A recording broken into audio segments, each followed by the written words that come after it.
the Bible. Is it hard to understand? When it comes to reading the Bible, the first thing that comes to mind is the fact that this is the Word of God. The seals have been broken, and the truth is here.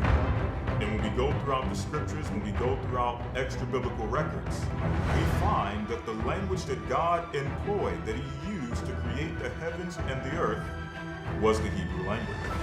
Christ said, I came for the lost sheep of the house of Israel.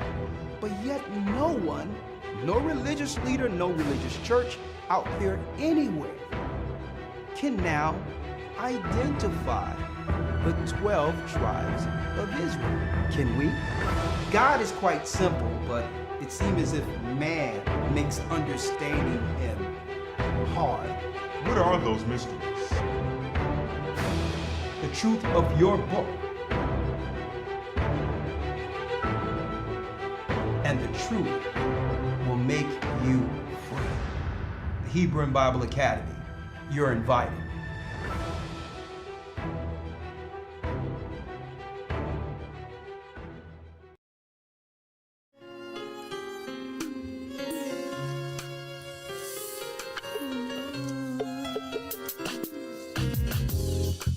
The East is where we're from. Shalom, shalom. The 12 tribes of Israel. In 721 BC. Blessings, brothers and sisters. The Assyrian king, he took us down, we fell. Hit the like button. Greatest Hit the gift like we button. went through the Euphrates. The Lord held the water still. To a land. where no mankind dwelt. We went. The 12 tribes of Israel. That's who we be. Manasseh, the Cubans. Come on. Ephraim from Puerto Rico. Naphtali from the Isles of Hawaii. The Lord is calling back Israel. Zebulun from Panama. Gad, the North American Indians. Simeon, the Dominicans. Our highest gathering Israel. That's right, brothers and sisters. The Most High's gather in Israel. I'm Elder Rikar Shah of the Gathering of Christ Church with Elder Lawyer on standby with another in-depth Wednesday broadcast, podcast, whatever you would like to call it. Thank you, my brothers and sisters, for your presence and all of your continued support for the Gathering of Christ Church. It's not going unnoticed. Blessings. I see a lot of familiar faces in here. I have Zoom on standby also. We have Zoom. But without any further ado,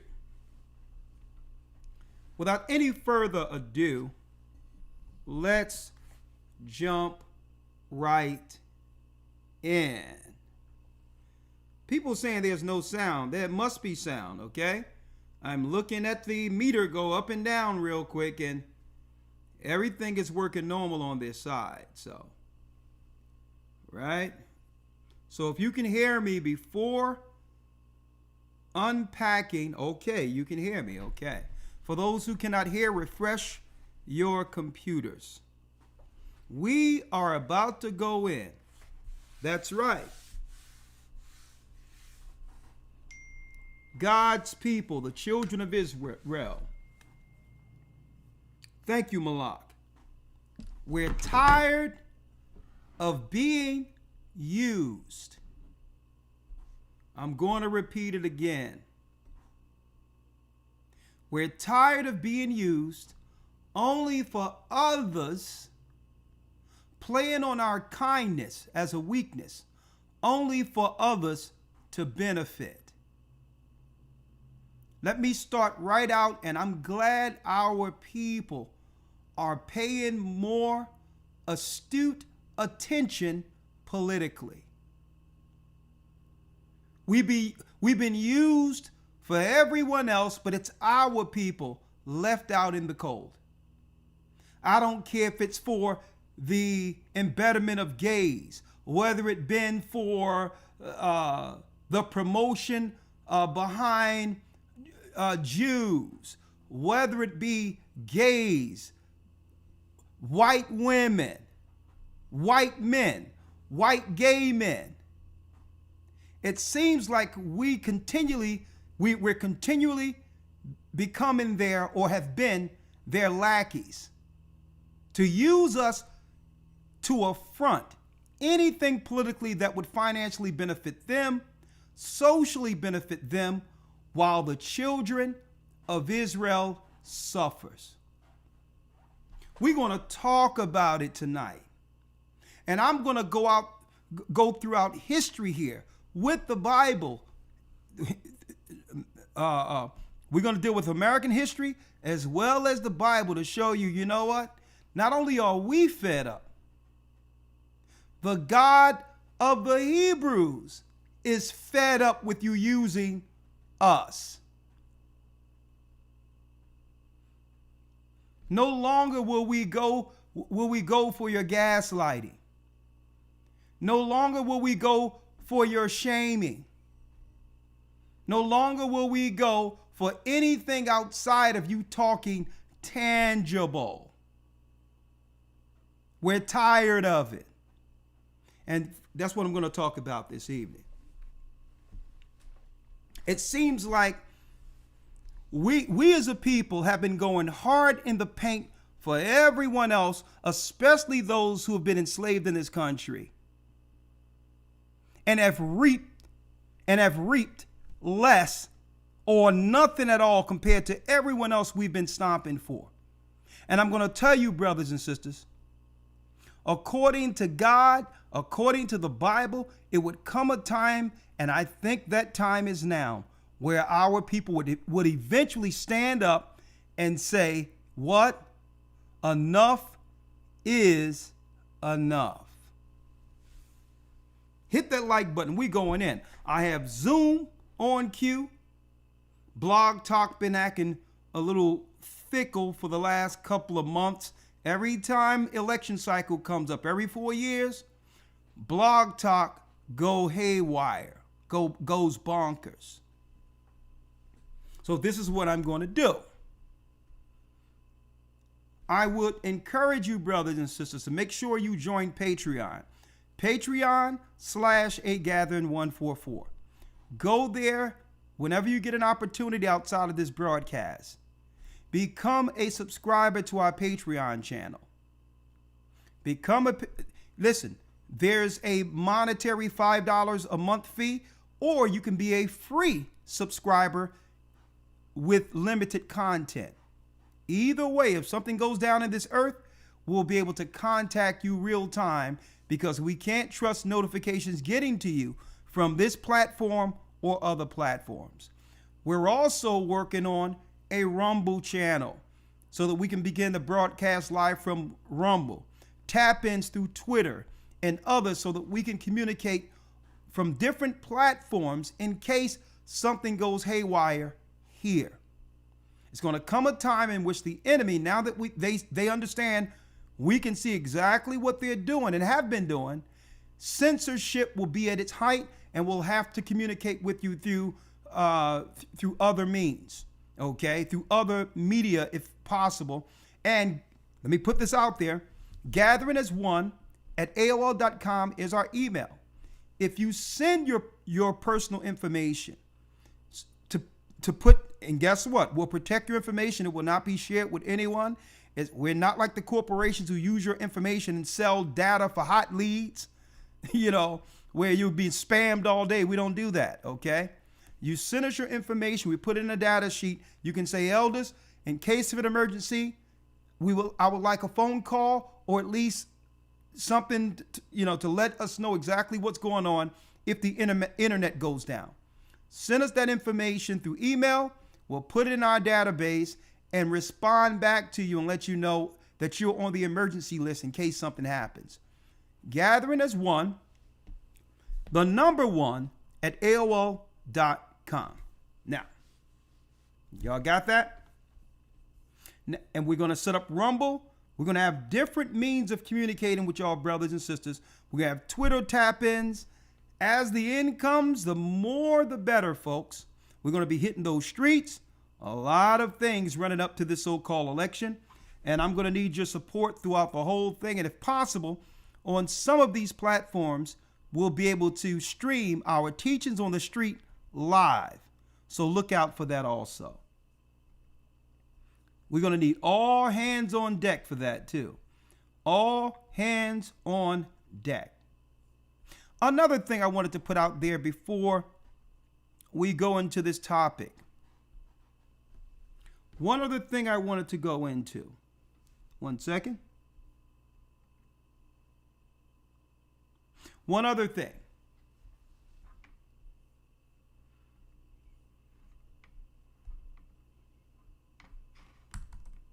One second. Hold on. I'm trying to send you all something through the comment section. I'm having issues here. One moment.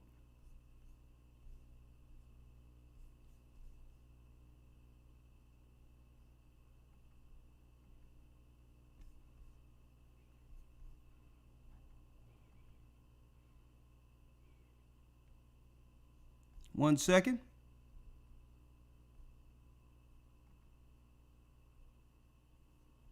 All right. Okay. One other thing I want to put out there real quick. Right after our Patreon every Friday, I'm going to do Friday early. I would suggest you all go into Coming Out of Babylon live broadcast with Elder Ramar every Friday. Key up-to-date understanding and prophecy real time. Friday, right after my Patreon, I would like you all to go directly to this particular channel in the comment section. I just typed it into the comment section. We have a GOCC South YouTube page. Every Friday, you can go there for updates, but there's things that Elder Ramar goes into that usually this particular platform, doesn't allow when it comes to real time calling things out. So every Friday on Rumble, GOCC South, go there right after Patreon. And I'm going to remind our loyal Patreonies Friday. I'm about to go off, but we have Elder Ramar. Go right in. If you have time, transition right into the Rumble. And let's get ready to rumble. All right. So, as you see, we're doing everything we can to make sure in the event something happens with this particular channel or others, you'll still be in the loop with what's going on according to the Almighty with real-time prophecy. Now, speaking of real-time prophecy, okay? We encourage you, brothers and sisters, to be a part of our next Hebrew and Bible Academy. Starting November 10th, the theme will be the fall of the last empire. Okay? We're segueing out of this academy into the new academy. Now, this coming Sunday, Elder Lawyer, we will end the Hebrew and Bible Academy with an updated, because I got some new information, updated information for the secrets of the time. We're going to use the old PDF, but I have some updated information that links directly into the times we're going into now. Next week, we end the academy. We'll wrap it all up with the secrets of the times and then get ready for what? November 10th, the fall of the last empire. From Rome to America and thereafter. That will be, you don't want to miss this academy, folks. Even if you were in prior academies, this is the one to be a part of. We're going to have special guests, health guests. We're going to have others on the outside of the church when it comes to prepping and all that. Interactive sit down and all of that in this particular academy. You don't want to miss it. Go to historytimes.org, the fall of the last empire. Go to historytimes.org, get your enrollments to receive your welcome packet so that we don't have to try to scramble to get you in the last moment. I suggest you get in now because guess what? This will be the academies of all academies. November 10th, 2024, it begins. Real-time news, Bible breakdowns like you've never been a part of, as well as Elder Lawyer with the Hebrew 101. Learning your ancient Phoenician Hebrew, where the Most High says at the very end that he would give us back that pure language. Well, what the Europeans are speaking in Israel today isn't ancient Hebrew. Well, you learned that in our academy and more. Election outcomes, war in the Middle East. What will happen when they finally strike? I'm speaking of the truck strikes, and they will. They only held it off because this particular administration didn't need another black eye after they're already sinking in the polls against Trump. So they temporarily fixed the strikes until the beginning of next year. But there will be a strike of truckers coming soon. We'll be there breaking it all down and let you all know what this means. We're going into some dark times, but with this Bible, we'll be able to guide brothers and sisters through all of the crises which are coming. Be there, the fall of the last empire, that and more. Go to historytimes.org. We're going to do one more lesson, the path to the mark, updated. The final path to the mark, the return of the gods. We're going to show you that the gods of the Gentiles lives on earth. They're here. Fallen angels live and direct all the governments of the earth. And guess what?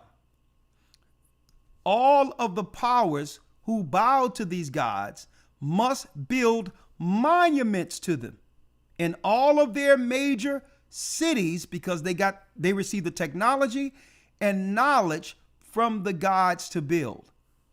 In the academy, I'm going to show you this. The fall of America, the fall of the last empire. Be there. All right, Elder Lawyer, how are you, sir? Shalom, sir. I'm doing well. How about yourself? I am blessed by the best. And is your mic close to you? It sounds like it's a little far from you. Just bring it. All right. Let me come up to it. Is this better? That's 100% better. How are you? All right. I'm doing well, sir. How about yourself? I am blessed by the Almighty. Elder Lawyer, without any further ado, I'm going to go right into this, right? Yes, sir. Let's do it. Let's go in. How long will our people allow ourselves to be used by others? Now, listen, that's a rhetorical question, and I would like so many of our people out there to chime in through Blog Talk, Zoom, or whatever the case might be. Every 4 years, they come pressuring us and attempting to scare us into voting for these Democrats. And then after we go hard for them, our people in particular, 80-90% of the voting bloc, they in turn their behinds to us and take care of every other people. And they've been doing this for decades. So I thought I would quantify this and highlight this. And I'm going to put this question out there also. Should we care what they have to say at this point? Should we be concerned what they think? And I'm speaking of the Democratic politicians. Should we care what they what they think?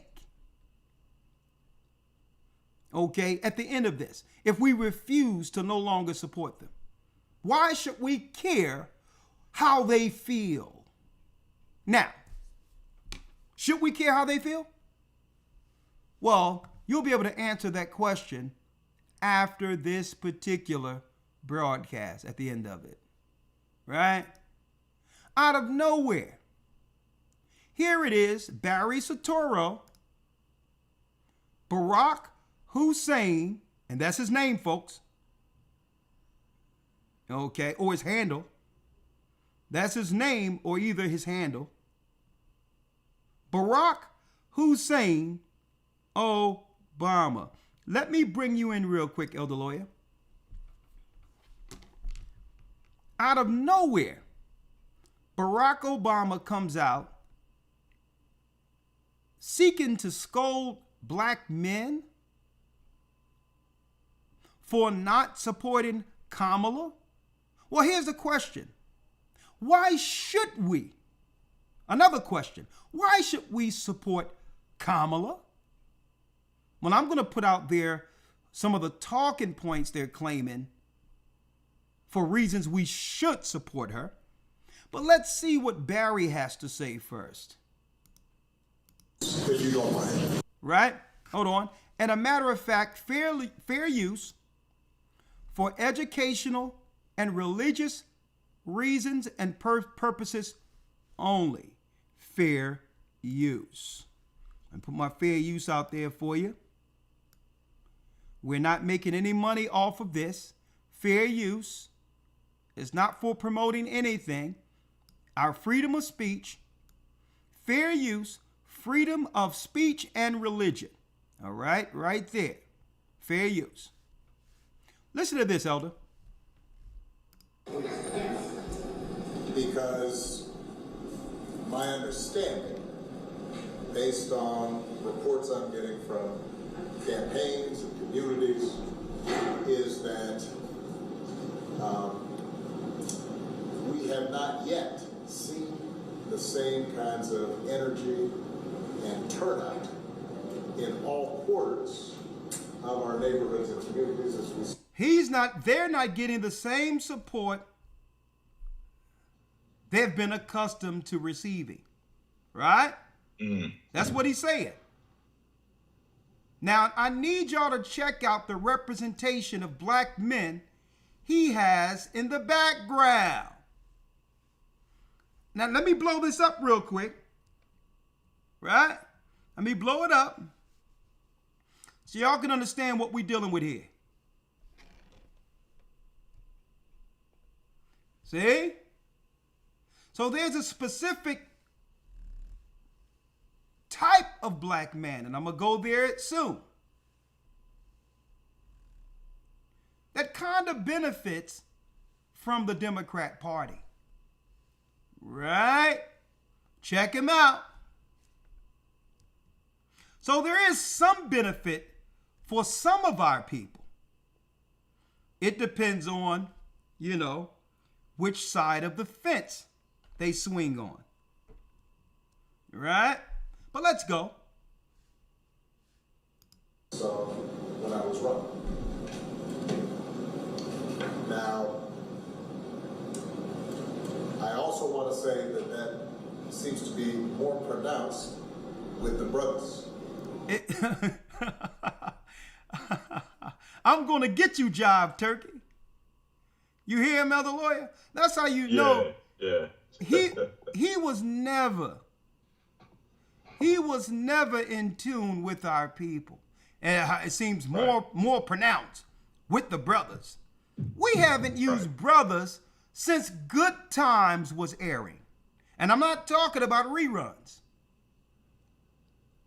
And it seems more pronounced with the brothers.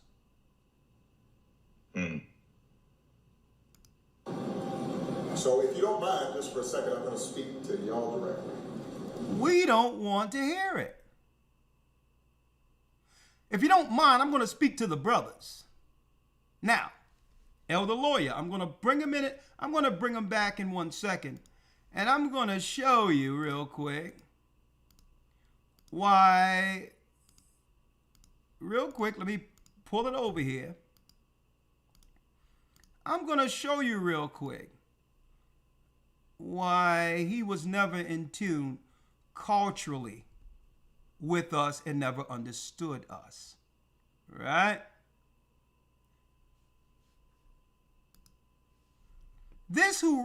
Let me show you who raised Barack Obama, folks.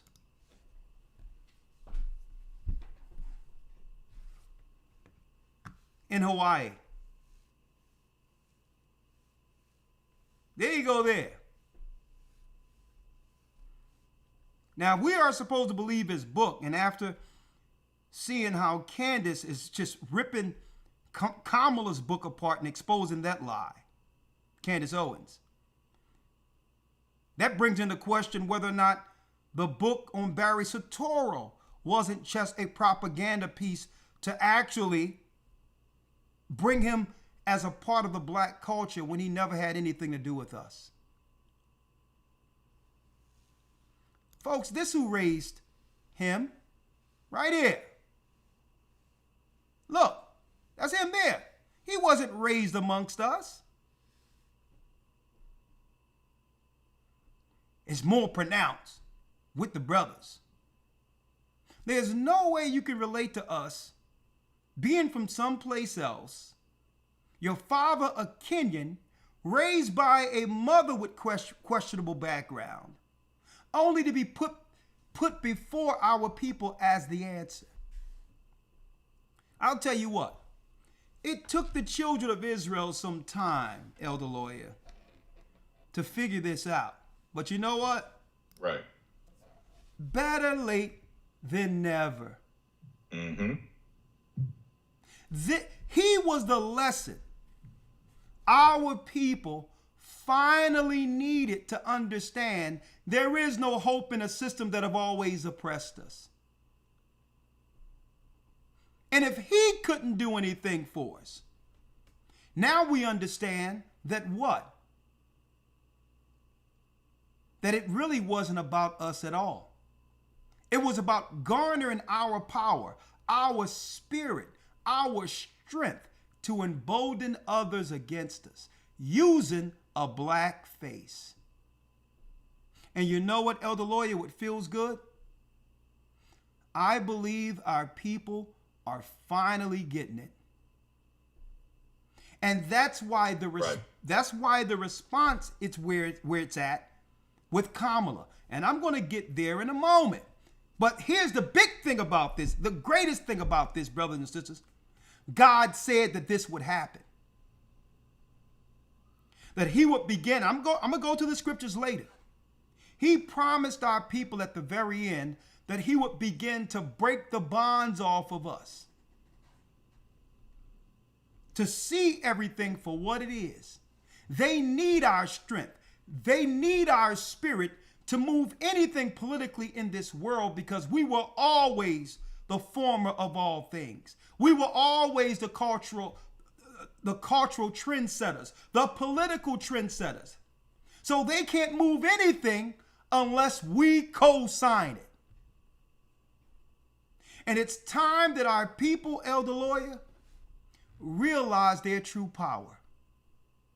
Right.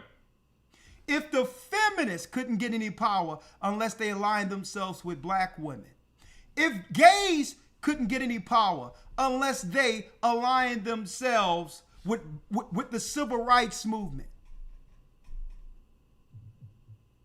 I need y'all. I'm gonna go through history for you. Even the Jews had to march with us because what? They needed the political support of the Christian church. So they used our grassroots oppression that ended in righteous protest, and said, you know what? We need to steal that. We need to steal that inherent spirit that came through protest that no one could deny. And at this time, Elder Lawyer, everyone understood in the earth in the 60s who were the good guys and who were the bad guys. America received the greatest black eye internationally that the world have ever seen, because it was clear that they were actually beaten down on an oppressed people who had nothing at all, but we still stood strong, and the world responded to that to that political strength. And you know what? They said, you know what? We're going to use that against them. So let's go down memory lane real quick. But let's hear whether or not Barry can convince us to get back on the Demonut train. Fair use. And say that when you have a choice that is this clear, when on the one hand you have somebody who grew up like you, knows you. He said, when there's a choice this clear, elder lawyer, when there's a candidate who grew up like us, first of all, he can't include himself in us because he didn't grow up with us. But he's speaking of, in specific, how dare black men not support Kamala who grew up like us. Let's hear real quick some of these similarities or some of what we should be able to relate to with Kamala. Let's hear it.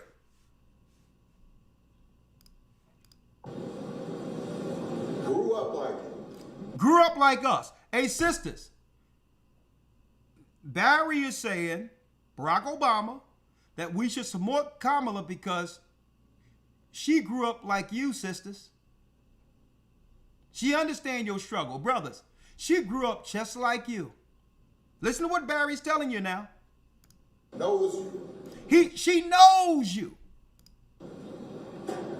Went to college with you. Went to college with you. You hear that? You hear that old, that black twang on it? Went to college with you. Now I see why how Kamala get that. You better think about a civil rights. You better think about a union union worker. You better think about Understands the struggles. She understands the struggles. And pain. She understands our pain. Okay, let's get him out of here real quick. Brothers and sisters, she understands your struggle and understands your pain. Well, elder lawyer, look what I got here before you. Now, I like to show anticipation in some of these particular, layouts that I do when it comes to international news. Usually, if you're in the academy, you see all this because we do it world news, understanding that American news is watered down. You really understand what's really going on in the earth. And this is why, from the world's perspective, America has become a laughing stock. Right? So, she grew up with you. Well, here's a circulation from the Times of India. Elder lawyer, here's the Times of India. Hopefully they'll let me highlight this. Hold on. Hopefully they'll let me highlight it. Hold on, let me see.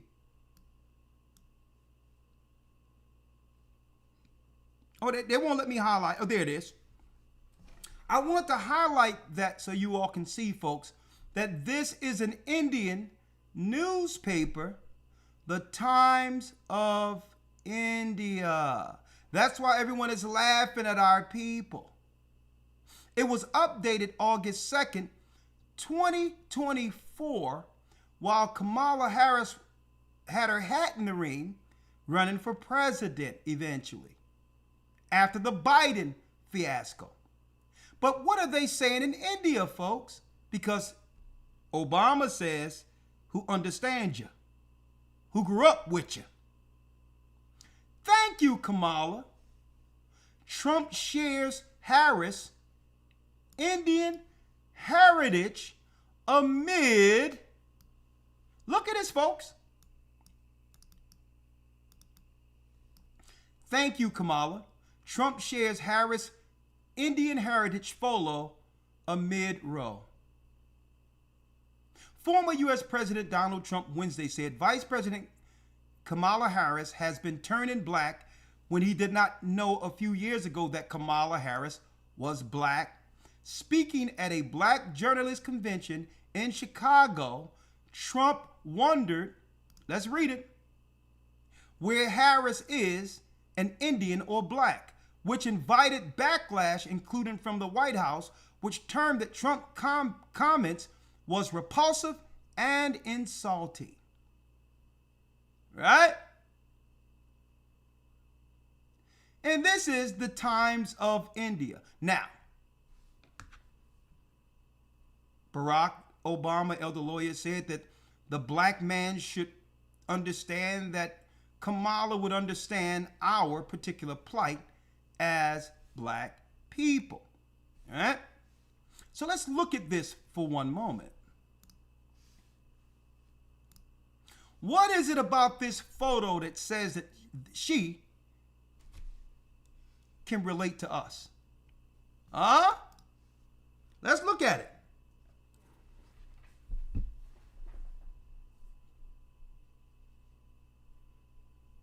I'm going to keep it there for one moment.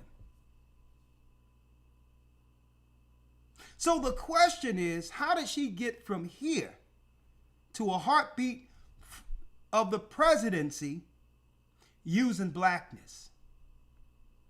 And this is why I titled this broadcast, Elder Lawyer. Hit that like button, folks. God's people refuse to be used. I need y'all to look at this, folks, and check out the similarities. Check out the similarities between Kamala, moved out of nowhere to become our representatives, only to help everyone else, throwing us in jail like Biden did during the 1994-95 crime bill, LinkedIn from the 90s, one of the greatest racists since this country, since the inception of this country, was Biden. LinkedIn, and the Biden linked in with Obama before linking in with her. Look at the similarities. Look at that. And look at that. That's who raised Obama. These are the people who raised Obama. So what do they have in common with us? And what gives them the nerve to scold us in voting for them or supporting them? Is there any sister out there that can relate to being raised in this family?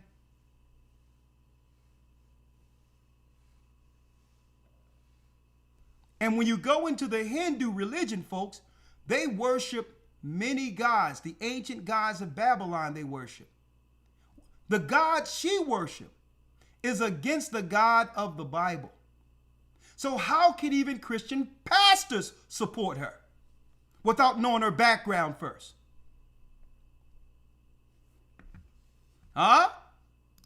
See the similarities? But that ain't all I want to talk about, Elder Lawyer. I want to slow walk this real quick to show you why today God's people refuse to be used. Let's first, Elder Lawyer, take a trip down memory lane in the 50s and 60s.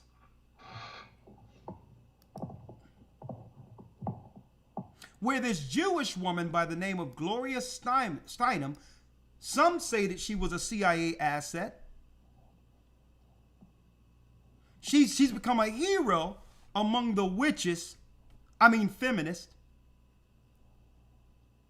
How Gloria Steinem became the world's most famous feminist. So was it really about women's rights, folks? This Jewish woman right here? I'm going to show you how she became while she's celebrated as the world's most famous feminist.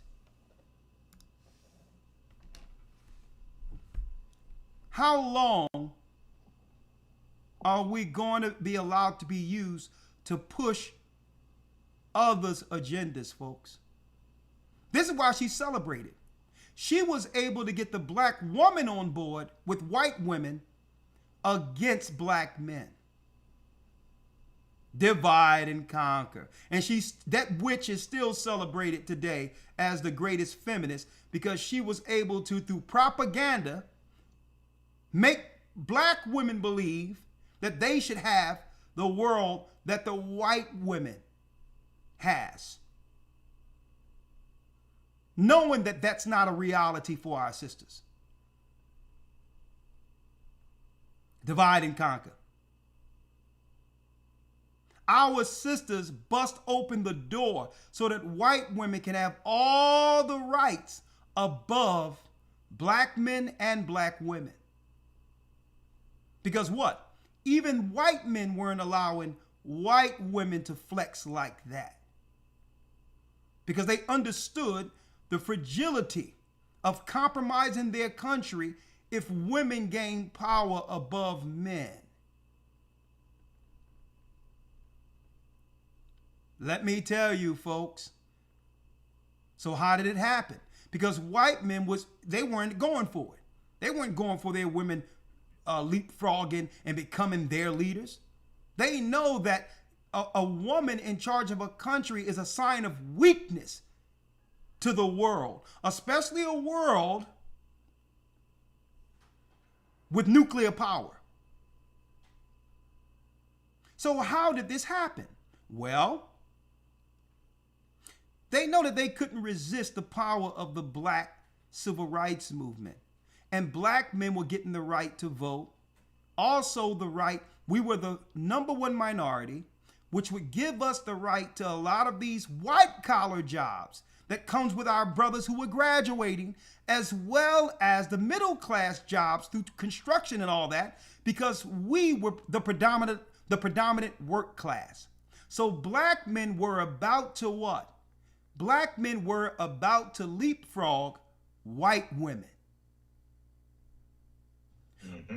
That's the true story when you look into the history and the papers on Harvard to why white women became so crazed in feminism. They seen the writing on the wall that we were high intellects. We were graduating college. We were separated from the liberals, so we were more spiritual. We were together. We were more unified in the country than white people were. And they knew if the Civil Rights Act was passed, the black man would have leapfrogged the white woman, and she said, Hades to the no. How can a black man be over us in the workforce, in the downtown, in the office? We have to get this pecking order together. And they came up with an idea. Feminism. Let's get the black woman on our side to claim it's about women's rights, but it really was about stopping the black man from leapfrogging the white woman in the workplace. We're going to educate you all tonight. So you wonder why the black man have no power and everyone is complaining. The black man was defeated. And no, the black man wasn't defeated. The black man was undermined. They would rather give the power to the black woman, aligned with the white woman, to keep the black man from toppling the white man. That was the play. We were, Martin Luther King and all that in the 60s, we were this close. We were at the neck of our enemies. It was the white man, and we were right here, folks. There was no buffers in between. There were no gays in between. There was no LGBTQ and all this others in between. There was no strong black woman in between. There was no immigrants in between because we were the working class. They were forced. They had to give us what we were demanding. And white women, white intellectuals said, hold up. They started reading the fine print and say, if we sign this, the black man is going to be over the white woman. Mm-hmm. We can't have this.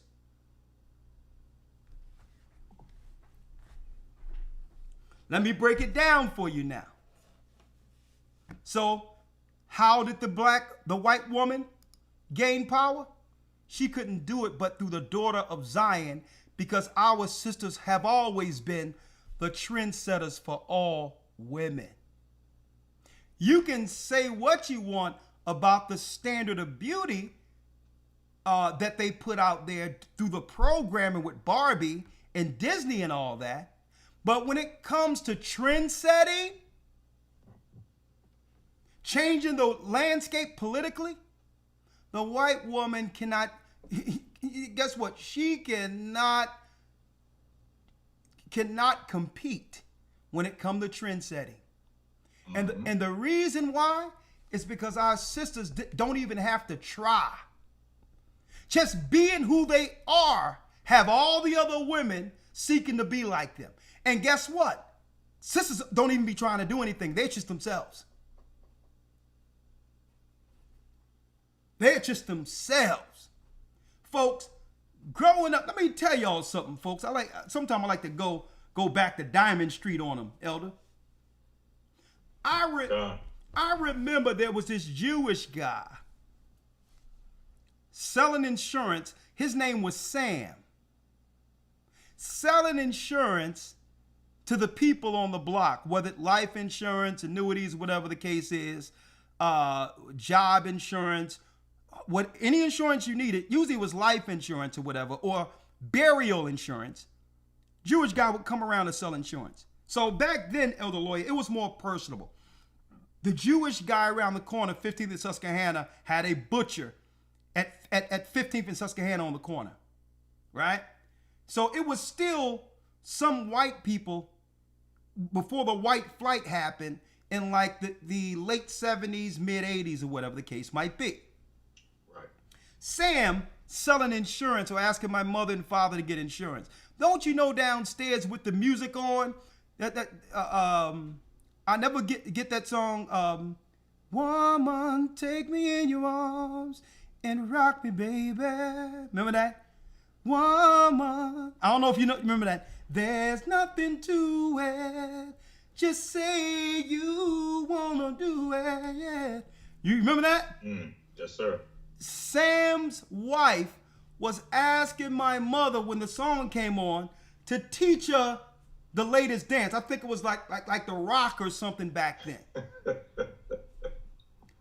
Right? Sam talking to my father about insurance. My mother got stuff on the stove, getting ready for the card game in a few days or whatever the case is. You had your card games on the block. And the Jewish woman is asking my mother to teach her the latest dance. Right? And I'm going to tell you, hey, all due respect, hey, my mother had it going on coming up too. I'll tell you that. Yeah, everybody was, right? But I'm going to tell you this right now. Without even trying, our people from the grassroots with no money at all, our sisters, is their skeleton key. They cannot move nothing without our sisters, and they knew it. The black man was right there with the white man. We were about to overtake everything for the embetterment of our families. And this happened. Right? Now, let me take you down. Now, by doing this, we were able to open up the door so that white women could embolden themselves over us. But they could not have done it without our sisters. But check this out. At the end of everything we did for them, look at this. Look at this. Look where our sisters ended up today. Black women, the rising face of homelessness.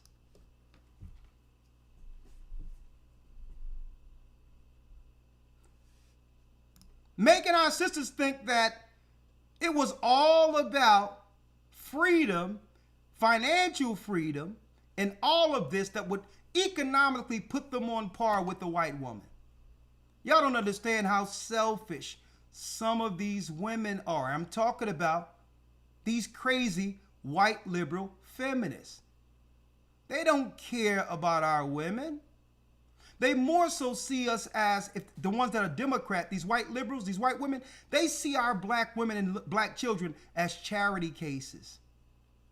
That they could set up an underprivileged organization to get paid from the Democrats on you. Right. And then go right back to their little suburban house and say, I just helped a little black woman today. You know, she's bad on her luck. You know, she came into the shelter and I gave her some help. Let me tell you, if you wouldn't have gotten in the way, or if our sisters wouldn't allow them to get in the way, there would be no such thing as them coming through as a charity case to help our sisters with shelters. This is what happens when you move them from their black man. This is what happens when you convince them that the black man isn't any good. That was their plan, folks. You can say what you want about our mothers and our parents in the 60s. They all had husbands and they all had houses. That's right. Now, of course, they had to deal with the little social crazy stuff that go on in the neighborhood. And we all know that happens, and it happens in every neighborhood. But all in all, there was no such thing as homelessness until we allowed them to convince us that black women and black men should be enemies. And now the white woman has it going on to some degree. And now there's a rise in homelessness for the black woman. Now, this is where I'm going at. And then they made it where, guess what? All the black men that had the talent, the acumen, the intellect, the hustle, after hard work and determination to get out of poverty, they set up a system where she, over here, the white woman, would be waiting in college at the finish line to get all of the black men of high stature and status. Right? So even if there is a black man that can accomplish everything and get our people out of the hood, through feminism, they were able to get in close and take all the black men of status and stature, or who would acquire generational wealth. That's how selfish the liberal white woman is.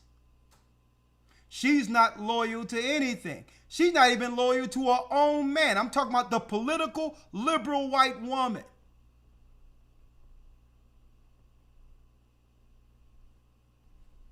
She'll use anything. That sounds like another so-called politician that they're throwing in our face right now, doesn't it? As long as you make it to the top, and it doesn't matter who you have to sacrifice or sleep with to get there. And guess what, Elder? Did not Malcolm X warn us about white liberals? Yes, he did. Because they're not loyal to anything outside of the politics that can have them climb over others to succeed. Boy, I'll tell you, Kamala learned well.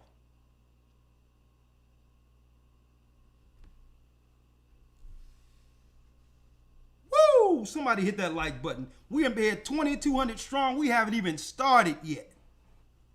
We're going to walk you down memory lane, brothers and sisters, and want to understand how long they're going to use the black man and black woman as a battering ram to get what they want while God's people suffer.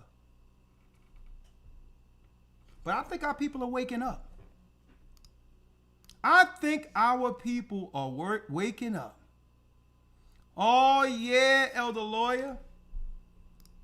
Remember, they started out of nowhere when Barry Soetoro became president. Out of nowhere, they started pulling this Bayard Russell out of their offices out of nowhere.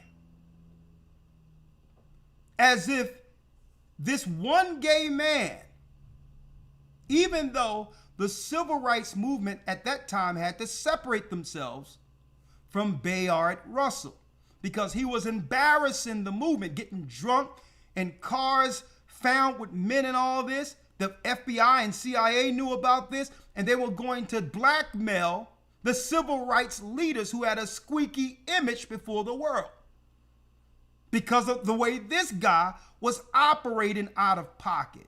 Was he intelligent? Yes. But it wasn't his sexuality as to why he was a part of the civil rights movement. It was because of his intellect and its understanding the world geopolitically that can be used to move the civil rights movement. Now, I'm not going to slight his intelligence and know-how politically to move our people politically.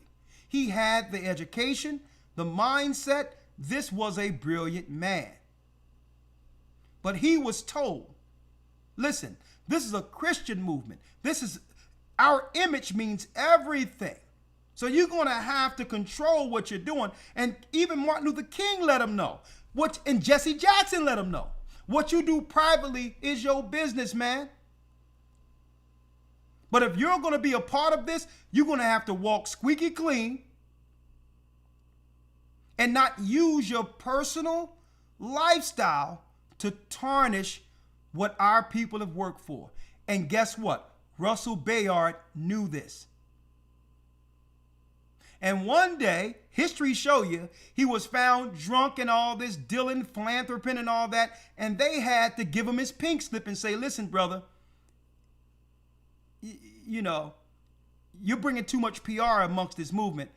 We're going to have to back you up off publicly where you cannot be seen publicly no more. If you want to shuffle some papers in the background, if you want to do certain things to let us know what's going on politically, but you can't be the front or the face of anything because they're going to use your sexuality to destroy the movement. And then after Barack Obama became president, they began to celebrate Russell Bayard as the face of civil rights, changing the civil rights movement from a Christian affront, a moral affront, to a gay affront. Now, some people might ask, well, why? Well, why? Well, this is why. The minority contracts were coming up to allocate finances that would normally go towards the black community. And if they can use gay as a minority group, now the money will be siphoned out of our homes that was helping our people, grants, business loans, all of that. It would go into the gay community. But guess what? Not to be controlled by gays who look like him. Only to be controlled by white lesbians and white male homosexuals. Same thing that we seen with this. They use the black face again for themselves to undermine our people. All right? Now I'm going to slow walk this for you. I need y'all to check this out. Fair use. From the Library of Congress in Washington, D.C.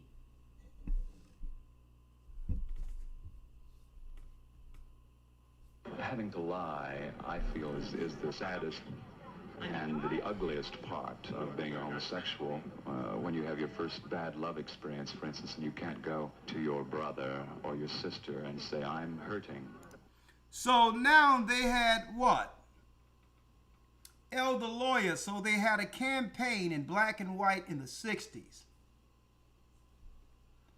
of how it's a pain loving someone that's not socially accepted, not to be accepted by your brothers and or sisters, is what they were saying here. Folks, they were setting this up even back then during the civil rights.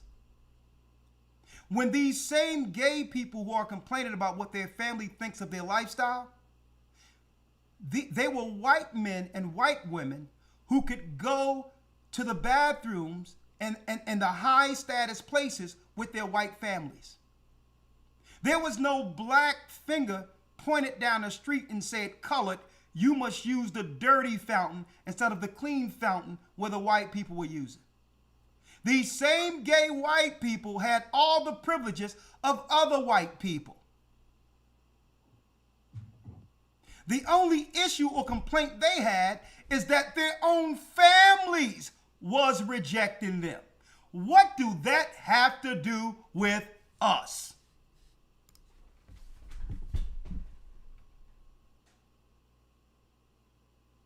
I'm listening to the whole APB. I listened to it last night. I mean, the whole propaganda piece that they have for the pride. We weren't coming against gay whites and gays, and gay white men and all that. Their families were ostracizing them. What does that have to do with our money through the civil rights going to them? Shouldn't they be broken off by their families who've rejected them? But they did it again. The Democrats did it again. They put a black man who had nothing to do in place, only to become a Trojan horse for every other people with a gripe that we had nothing. We did nothing to create the gripes these people have. It was their own families messing them up and separating from them. And now they're going to cut into what belongs to our people? Talking about his family didn't accept him. Well, shouldn't you be going to your family for some level of restitution? How can you now go and break off the civil rights money that belongs to our people who were enslaved, who were redlined under Jim Crow, who suffered racism by the same ilks of you? And guess what? There's racist white people. There were racist white people back then that were gay. Gay people can be racist. Now, I'm sorry they had to go through some things with their family, but listen, there's family rules. Okay? And when someone has a name and reputation to uphold, you can't have no rogue child operating outside of the family name. That's not oppression when you set a standard for your child to continue the legacy you worked for him to have. How dare you dishonor me? And how can they make that into a sad case that they can now throw money at? But yet they can't throw money at our people, but they throw money to gay people. The white woman got the money through feminists. The gay white people got something through LGBTQ civil rights. And the people who spearheaded civil rights gets nothing?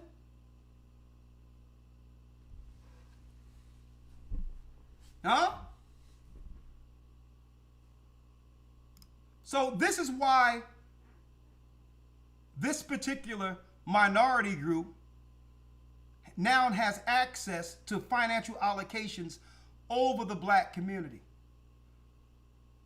Because their family didn't accept their lifestyle. White people.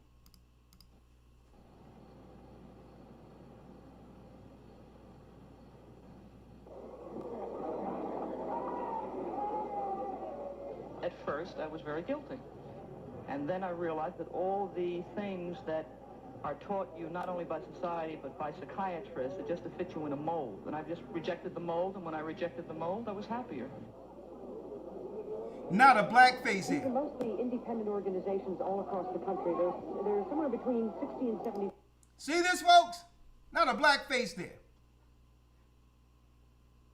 Now, check this out. Look at this.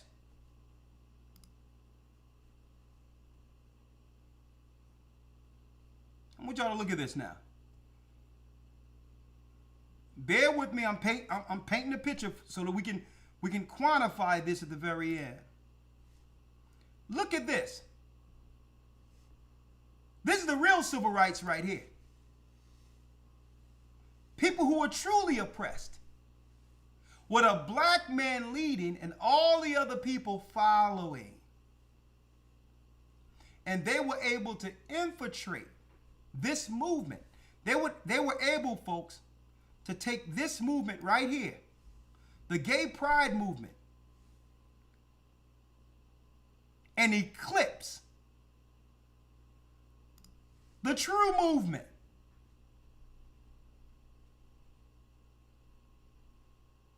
They have totally disassembled our people politically. Where you can never look forward to a march where we're unified like we once were, right here. Even the Million Man March paled in comparison to the international impact this march had. Now, let's talk about it. Gays benefit. White women benefit. The white man benefits while our people suffer, while our people go homeless. And all the time, folks, since the 60s, we were led by the Democrat Party, which means the Democrat Party are solely responsible for the conditions of our people within the neighborhoods today. You cannot blame the Republicans because we were strictly Democrat. Right?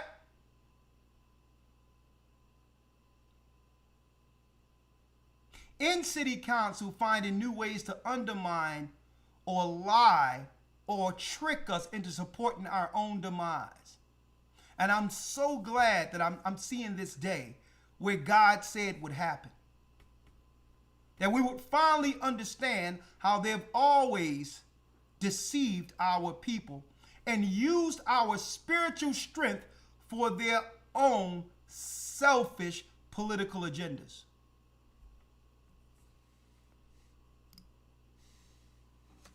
Civil rights. Another thing celebrated. Joachim Prinz marches with Martin Luther King Jr. in 1963. That's right, folks. Joachim Prinz, here he is. Joachim Prinz, a Jewish man, marches with Martin Luther King. Why? Because at the same time, they was going to push a new doctrine of evangelic Christians teaching Zionist rhetoric that would, through the black church, they would push support for white people to have a place protected by God in Israel and teach it as a doctrine within the Christian church. Well, guess what? Jewish white people got a whole country based on the moral support they received through the Christian churches in America, especially through the black churches. What did we get out of this connection between this Jewish man and Martin Luther King? They got a whole country with nukes. The Rabbi Joachim Prinz marched with Martin Luther King, and through that, we began to teach a Zionist teaching in our Christian churches, saying that these Jewish people, white people, have a right to Israel under a new doctrine that wasn't taught in our Christian church. We were getting infiltrated by Zionism. They got a whole country with nukes to show you the power of our movement. Because these people aren't original. They can't move anything. They see what we do to actually turn the trend and they ride the wave. After we create and move the trend, it doesn't matter what it is. Mm-hmm. DJ Vlad, anybody? Howard Cosell, anybody? See? They use our spirit that comes from heaven to spearhead every movement. They see it and they look at what we're doing and jump right on it and benefit from it while our people suffer. I'm so glad I'm seeing the day where our people are looking at Kamala and others and saying, thank you, but no thank you. Fool me once, shame on me. You're not going to give us you're not going to give us an Obama, some person from someplace else with hair. Not while our children are suffering, while our women are suffering. Every movement, the civil rights movement, the black woman was there, and now she's rejected by everybody, including her own black man.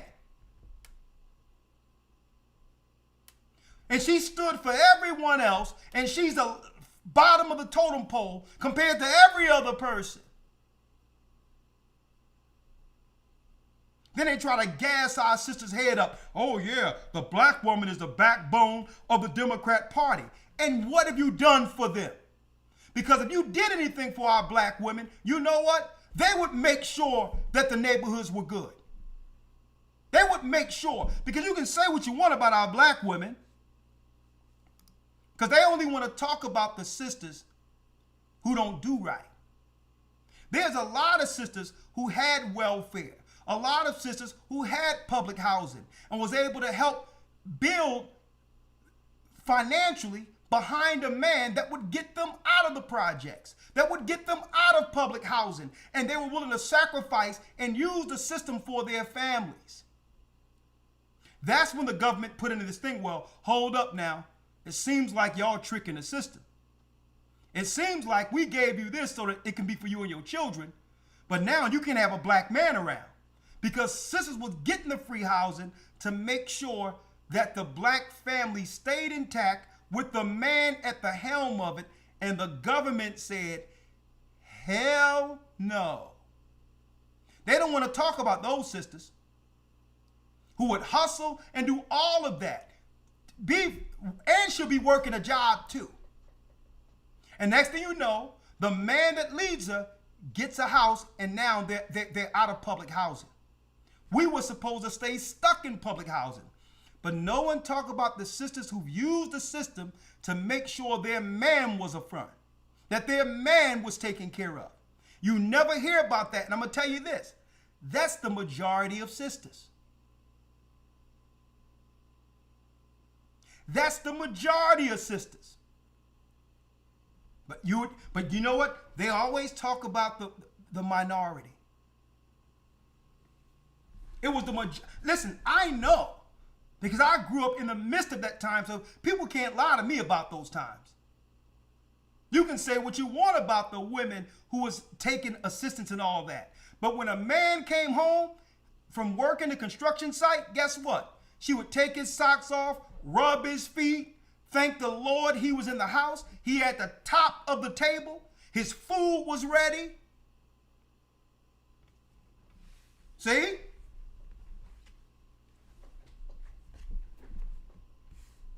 So, but you know what? They don't talk about that side of our sisters. Because they want our sisters to be looked upon as less than or the worst of all. But I'm going to tell you, every movement that catapulted all of these people over us, it has always been them using our sisters. Our sisters put everything in front of themselves. And now they're separated even without a man, by putting everyone else first. And you know what? Our sisters are saying, you know what? No more. We sacrifice for everybody else, our sisters do. They're starting to look at this and saying, you know what? Who's going to look out for me? When there's gays, you want us to back up that. When there's white women, you want us to back up that. And the only thing a black woman cannot back up publicly is a black man. And now you want her to back up a Hindu? After she done gave for everyone else? Our sisters are tired of getting played by everyone else.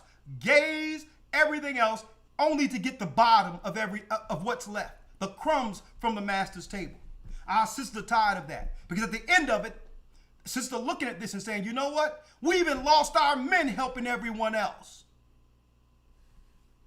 And our sisters are saying, you know what? No more. And a lot of our sisters are saying, you know what? No more. I'm going to look out for myself, and I'm going to look out for my black man and my children. Sisters are waking up. And I thank the Most High for this day. Because everybody want to talk about the women that aren't doing right.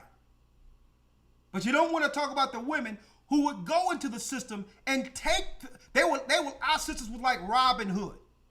They would take from them and bring it right back into the neighborhoods and make it where their men and their children could get out of public housing.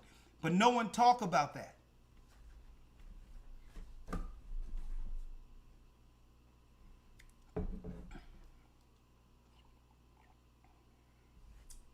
And now we look up, and our sisters looking at all of our young men desiring everybody else. And our sisters looking at, well, hold up. All the work I've done? But guess who tricked our sisters into this crap? Right there.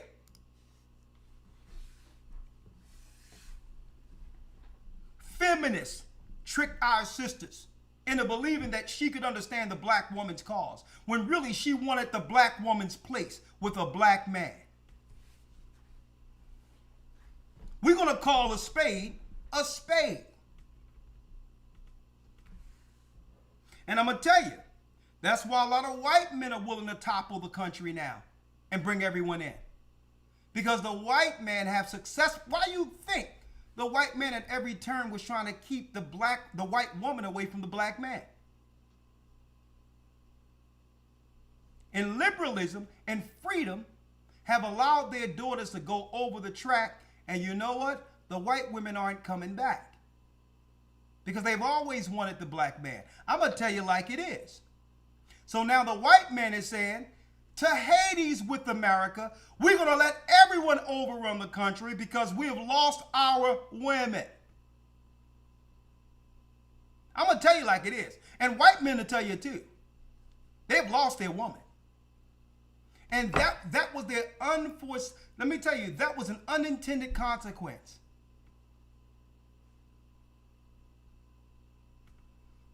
Let me tell you, I have sons who have graduated college recently. And I'm going to tell you right now, folks, I'm going to bring my sons on one day. We're going to talk.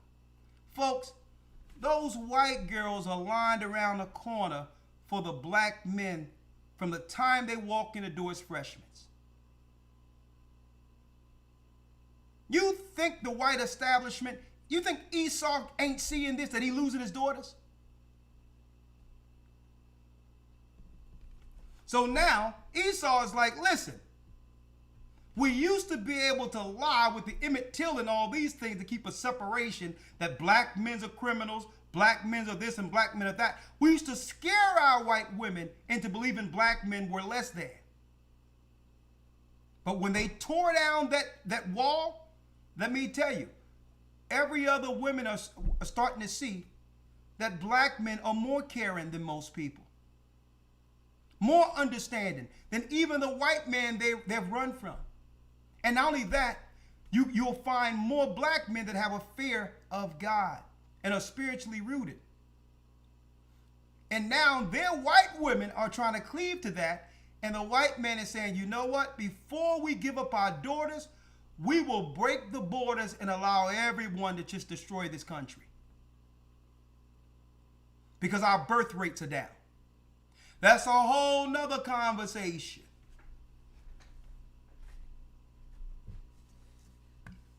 let's go down memory lane now. From here, our sisters, to move our sisters out of the way so that now our women can now be the new face of homelessness. Women are living in their cars now, black women in particular, and showering with their gym pass now. Now, let's finish going down memory lane. The Jewish people benefited in their connection with the civil rights movement. The white woman benefited. And guess what? The gays benefited. Now, check this out. This is what they wanted, folks. Why do you think they pulled Bayard Russell out of nowhere during the time of Barack Obama? Well, they pulled him out of nowhere because this is what they really wanted your sons to become. Right there. Right there. Saucy Santana. This is where your Democrat money is going to in case your son wants to transition while in grade school. Eh? See? If they can get within the civil rights, they can castrate your sons and also destroy the masculinity that they fear amongst the warrior class of Judah. See, you're not worried about this guy stopping anything in the midst of war. See? Oh, no. See, this is what you want to oppose you in the midst of some serious warfare. All right? Somebody busts open the door with a pair of jack boots. This guy is clenching his pearls. Let's just call it what it is. All right? That was their plan. That's the Democrat idea for black boys. That's what they want.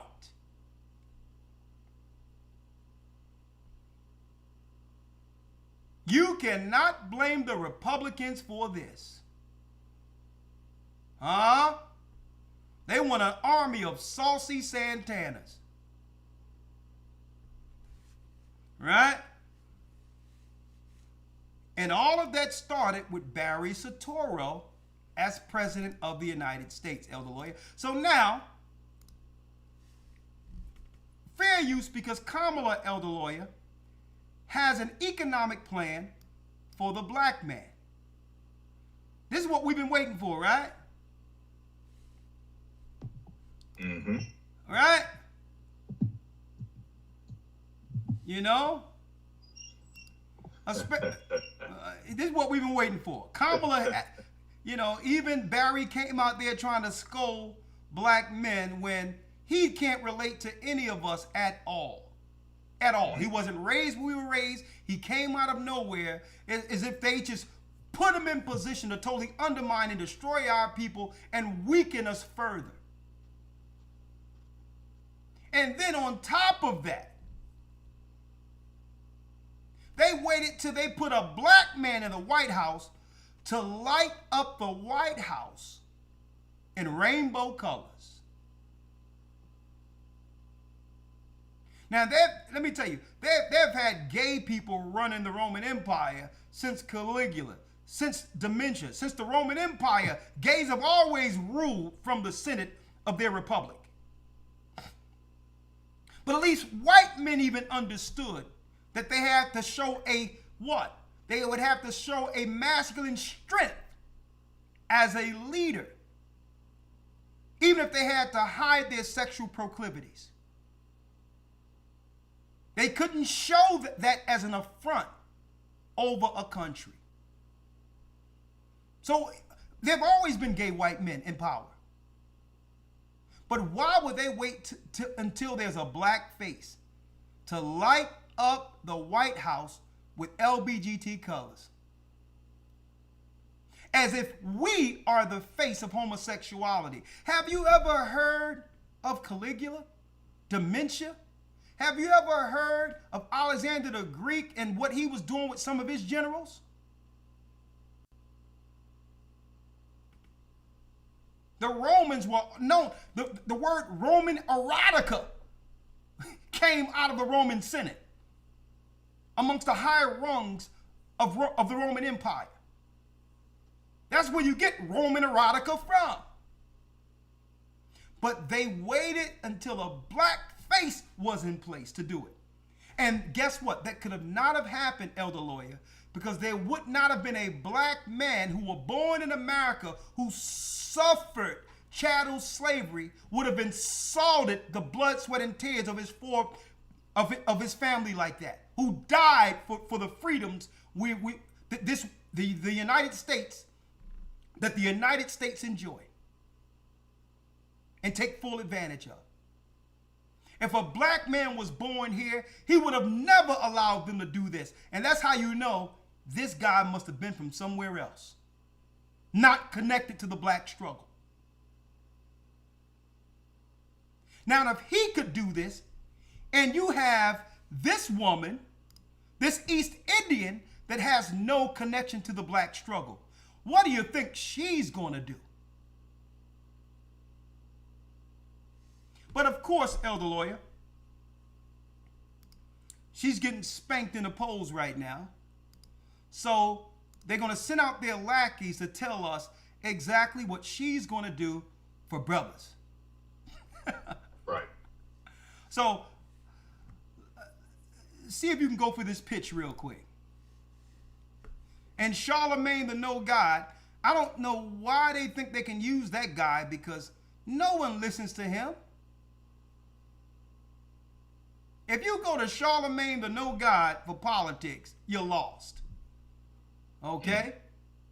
So, of course, I don't know where he's from, but let's figure out what this brother said that Kamala have for the brothers. Fair use. And staying with the race for the White House, Vice President Kamala Harris has unveiled a new economic agenda that is specifically tailored to black men. The plan includes forgiving 1 million business loans, creating more apprenticeships, and studying diseases that disproportionately impact African-American men. Hold up now, The lawyer. opportunity agenda for black men Lawyer, I know you want some of this, all right? So, hold on. You're a brother. You got descendants of slaves, tribe of Judah. We've been waiting for this, and lawyer, I know you've been chopping at the bits to hear what Kamala got for you, young man. Here it is. And staying with the race for the White House, Vice President Kamala Harris has unveiled a new economic agenda that is specifically tailored to black men. Now, this is specifically tailored for you, my brother. Here it is. The plan includes forgiving 1 million business loans. 1 million business loans, Elder Lawyer. But you know what I did? You know what I did? So I went to actually look into this 1 million business loans. Being that they're suffering from the black men not supporting this and actually convincing our sisters not to support this woman, this Hindu, right? When you go into it, it says black men. There's a $1 million up to $1 million in certain circumstances of a business loan for black men and others. Let's not even focus on the black men. Who are the others? Could this $1 million be for the illegals who are opening up businesses in our neighborhoods that you let into the country to overtake us? Let's see. So there it is, man. $1 million. Come on. Tailored to the black man. Let's see if the black man, let's see what we need. All right. Creating more apprenticeships and studying diseases that They're going to study some diseases. They're going to study some diseases, lawyer. Now, I don't have any diseases, but they're not going to cure disease. They're going to study diseases that do what? Black men. The plan includes President Kamala Harris has unveiled a new economic agenda that is specifically tailored to black men. The plan includes forgiving 1 million business loans, creating more apprenticeships, and studying diseases that disproportionately impact African American men. Now here's the good stuff, because this is what I've been waiting for. After giving billions to illegals, after giving billions to Israel's military complex, after giving billions upon billions to the Ukrainians for a war that have nothing to do with us, the Ukrainians, Elder Lawyer, this was the one thing I was waiting for. I was waiting for him to say, the same billions that go to them are now being redirected and allocated to the black men and the black women who built this country, the descendants of slaves. I was waiting for that, right? Right. Here it comes. And the opportunity agenda for black men also includes legalizing recreational marijuana to create a booming industry. Harris announced the plan in the battleground state of Pennsylvania, which she visited for the 10th time this election season. The announcement comes days after former President Barack... There you go, Elder Lawyer. This is what we've been waiting for. Right? Wow. Some weed. Wow. There you go. That's specifically tailored. Now they didn't give the Jewish people weed. Diseases aren't race specific. Diseases are diseases. Where's the weed you gave the Jews? Or did you give them money? What's up with this? If this is not an insult. Now there's more. For black men also includes legalizing recreational marijuana to create a booming industry. Harris announced the plan in the battleground state of Pennsylvania. Get black men more high, because that's exactly what they want. Which she visited for the 10th time this election season. The announcement comes days after fair use. Former President Barack Obama criticized black men in person, saying they weren't fond of the idea of having a woman as president. This doesn't have anything to have a woman as president. Okay? And this is what they do, folks. They shape a narrative that's created in the DNC think tanks as a Jedi mind trick to tell people this is what we're thinking, without giving black men the opportunity or the respect to say no. Right. It's not about her being a black woman. It's about her being not black at all, and we don't know her. So how can we expect this Hindu woman to be the face of what? Our interest politically, when we trusted you already and were deceived? We're no longer following people from someplace else. That's number one. Our people are suffering. They're homeless. And now, within the last 4 years, this woman, as the border czar, have let millions of people into the United States to replace black people. Now, if you don't believe that, hold up. I got something. She was single-handedly behind this.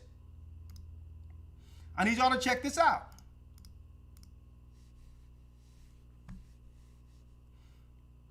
For those who missed it,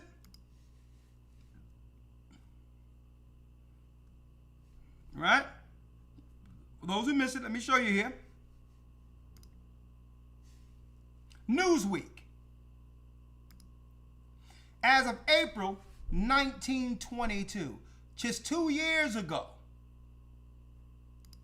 Newsweek, supporting illegal immigration means opposing black workers. That's what it means. It's a political statement when you bring in all these people who have no interest in the country. They will undermine those who've always worked here. And then it'll drive down wages, where if we go get a job, they'll say, well, listen, we can pay these illegals almost nothing, which drive down the wages of those who bled for this country. So we'll have degrees and they'll still say, well, listen, we can only give you $15 to $20 an hour. Why? Because it has saturated the work market. They did that on purpose, folks, so that they don't have to pay future retirements if they give all the money, Social Security and all this to illegals.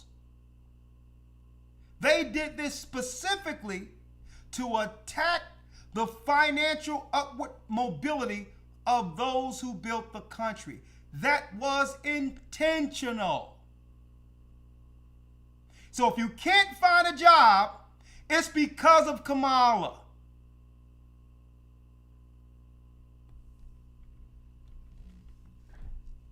See? You let 20 some odd million people into the country undocumented. Allow them to have a fast track to voting while lying to us, claiming that voting rights is because black people cannot vote, when you knew it was for the illegals you were bringing in to replace us. Right. And see, that I've always kept these receipts. I've been teaching this since the bogus shutdown that happened years ago. How they would use that as a DNC platform to claim that the old administration was suffering, not telling people it's because they shut the country down, only to hide things through what? Mail-in ballots, and then open up the borders to replace us for a 4-year span straight, and strategically fly them and bust them into areas we live in. So here it is, Elder, they think people are dumb. And then when we finally get on one accord and say, well, listen, no more. Whatever you gave the Jews, whatever you gave Ukraine, money is all you can give us. Okay? Money, that's it. You can give our people because our people built the country. And I'm speaking of the descendants of slaves from the tribe of Judah, freedmen. They call them FBAs today. Only thing you can give them is give us is what you owe us. If you can give it to Ukraine, no black man said we need to study on some diseases amongst black people. And that black people said, well, all together, got together under consensus that they want weed. That's the insult that they're willing to do right in your face.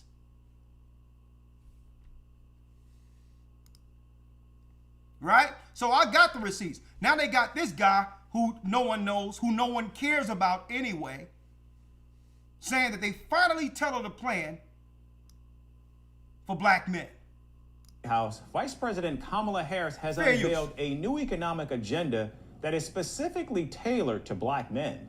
The plan includes forgiving 1 million business loans, creating more apprenticeships, and studying diseases that disproportionately impact African American men. The opportunity agenda for black men also includes legalizing recreational marijuana to create a booming industry. Harris announced the plan in the battleground state of Pennsylvania, which she visited for the 10th time this election season. The announcement comes days after former President Barack Obama criticized black men in person, saying they weren't fond of the idea of having a woman as president. Up with all kinds of reasons and excuses. Fair use. I've got a problem with that. Who cares if you got a problem with that? All right, let's go back. Let's go back here real quick. Let's go back. Talking about he got a problem with that. And let me show y'all something real quick.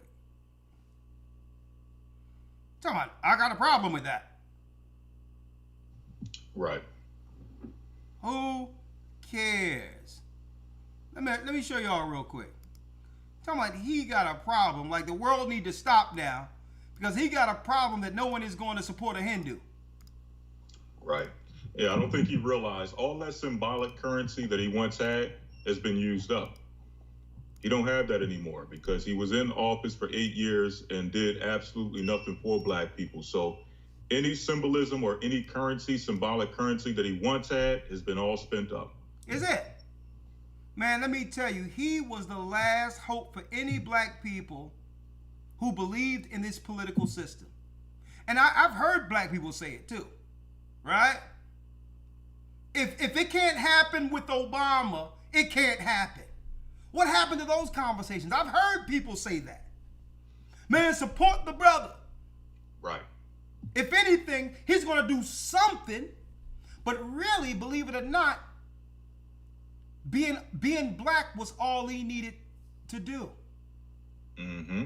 At least a white person would have to prove his worth to you. See? He would have to build trust to give you something to trust him.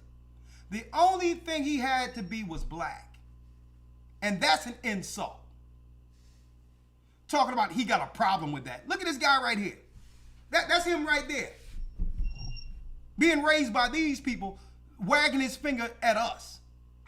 What relation does he have with us? Really?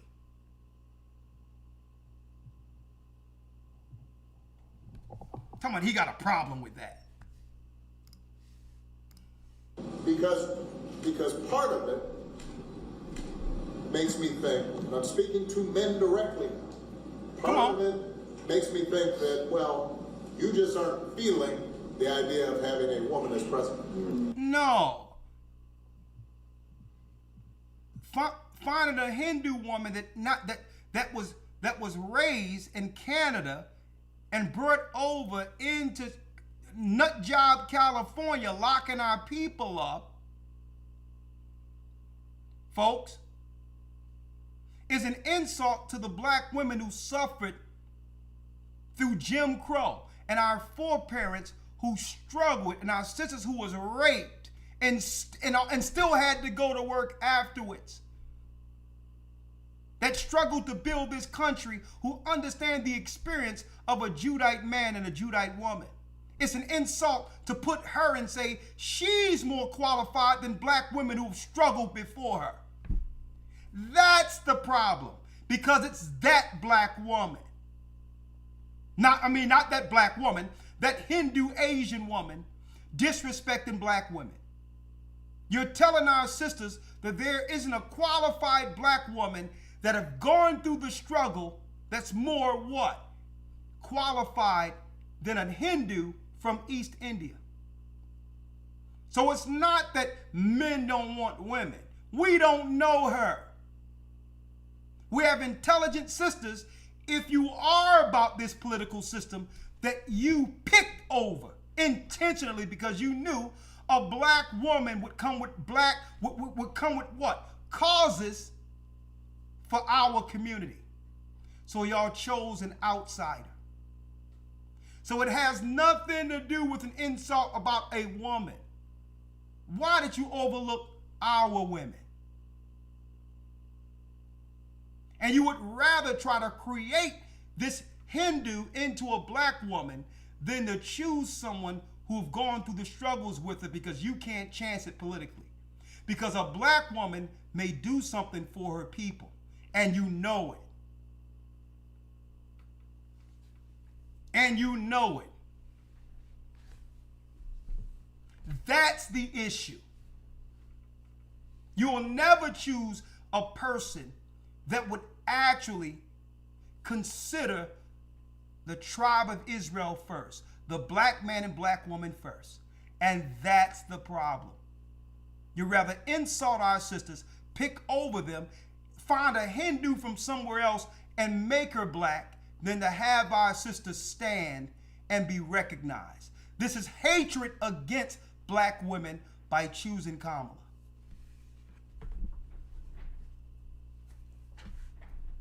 You're showing how much you hate black women.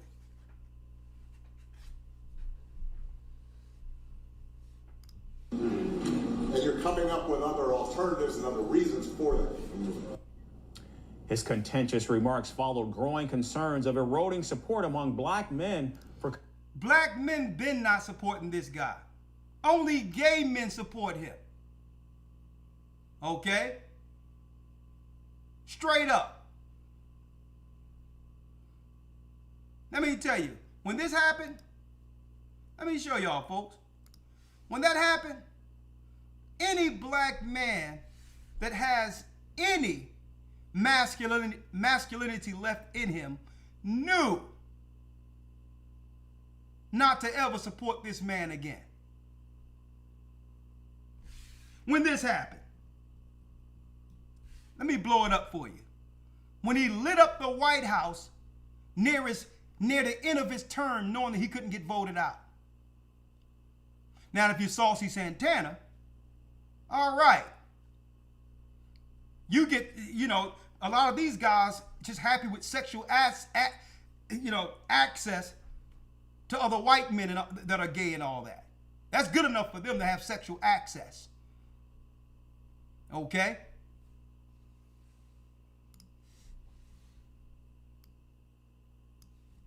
Alternatives and other reasons for that. His contentious remarks followed growing concerns of eroding support among black men for Kamala Harris just weeks before the November 5th election. Recent polls show that black men are less enthusiastic about the Democratic presidential ticket, and they may sit out this election or support former President Donald Trump. Of course, they're going to support Donald Trump if you are a man. Of course. Now, I'm a man of God. I'm not going to support either of these people. I support God, Christ, and this Bible. But any man in his right mind that's masculine and think family first and think closing the borders, knowing that it will destroy the economy, that will leave more jobs for the black men everyone is complaining about don't have enough to give their own families. What straight black man in his right mind would vote for Kamala? When the only thing that she is promoting amongst our communities is the aborting of our babies. At the same time that Biden said the first week of his administration that they have a child rate problem amongst the Caucasians in the United States, and they're going to become the minority by 2040, as he stated. So Biden said they have a problem with not having enough white children. And at the same time, Kamala is saying that we need to get rid of our children. Isn't that racial genocide? So what straight man who believes in family and God would vote for Kamala if he want a family? If he believes in God and the Bible? See? No straight man would, in their right mind, go for that. And if there's a reason that they would have for our people to vote for her, she would have said it. And right now, Elder Lawyer, this guy on the screen doesn't sound too convincing. Because we don't smoke weed. That's number one. And how much, and a discount on insulin, I don't have diabetes. And if you can have a discount on insulin, black people are the only people with diabetes? Isn't that for everybody? Right. So they'll tout something that they know is for everybody and claim, well, we're doing this for black people because black people is included with everybody. But you will single out specific money allocations for Ukrainians who have nothing to do with our people, Israelis who have nothing to do with Americans. So what black man in his right mind, and for what reason would he vote for her? When the other guy is saying, no, we shouldn't destroy and kill our babies. We should close the borders that have a direct effect on our people getting jobs. Driving down the job market, the wages, by saturating the job market that they know will prefer illegals. On top of this, isn't it discrimination to only have a job fair for undocumented illegals and American citizens and black men and women who are suffering unemployment can't go to get a job in America because those jobs are only allocated for illegals? Isn't that discrimination against its citizens? So what black person in their right mind would vote for her?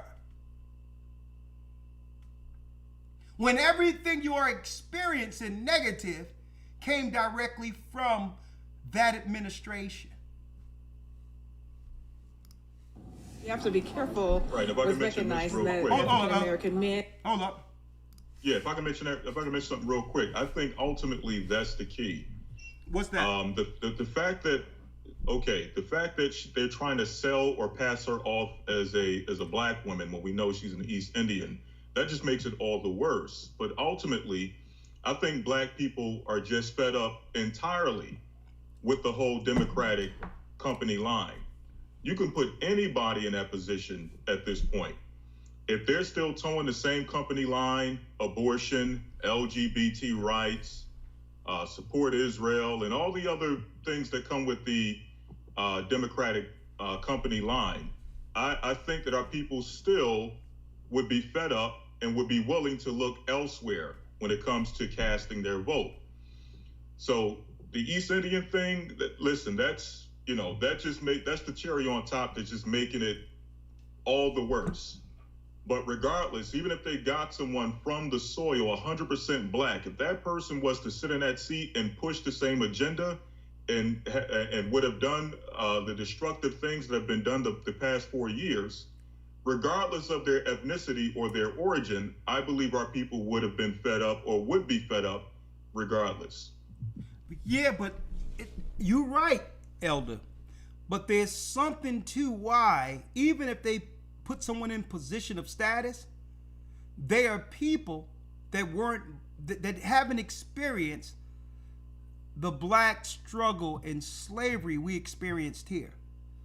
Right, which is purpose. Yeah, whoever the DNC, whoever that, they're strategically picking people from these other countries who are probably raised Manchurian candidates from war-torn countries to be the face of our people politically from somewhere else. It's as if they're saying all together, we can't trust these blacks that were born in America. We cannot trust them because that at any time they may break bad. Exactly. They may grow a conscience. Exactly. Because they're grassroots. Right. They have a tie to what have happened to their forefathers historically. So even if they're convinced to do something for the DNC, I don't believe they can trust them at this point because they may break bad. And I think it's the awakening that they can't chance one of our people who were born here in America from chattel slavery to get in a position with a voice. Because at any time, that history might kick in that they are afraid of. Right. Now, if you bring it an illegal or someone from another country, they're just happy to have a higher or a better lifestyle compared to where they're from. And they tend to be more loyal to the establishment and thankful to the establishment. See, we're not thankful. See, we say, listen, you owe us. We don't owe you anything. See?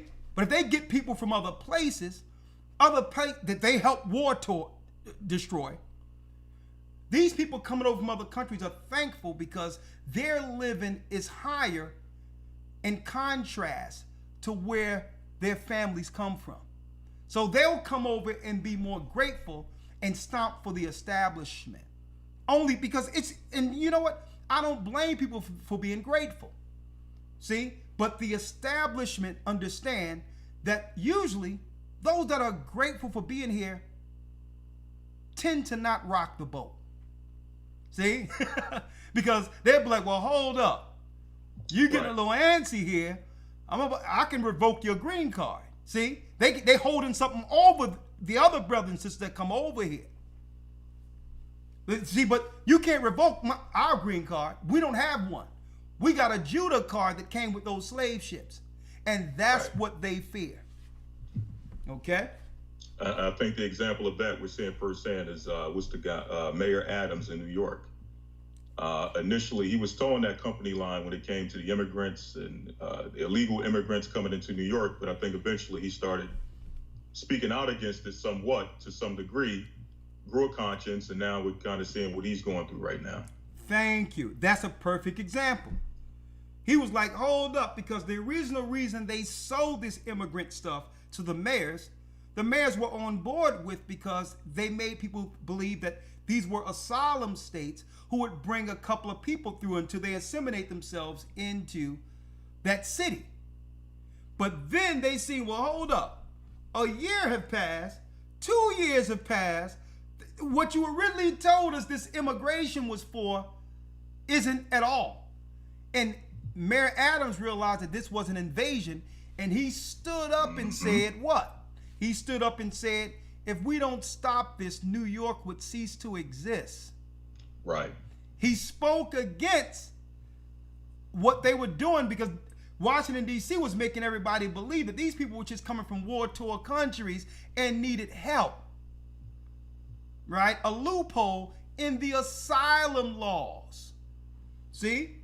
And guess what? As soon as he grew a conscience, they threw a federal case at him. Mm-hmm.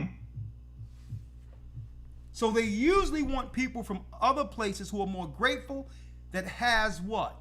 Citizenship held over their head. See? Okay, so here it is. And guess what? There's nothing this woman can say that could convince black men to do anything. Okay? Let's make this clear. All right?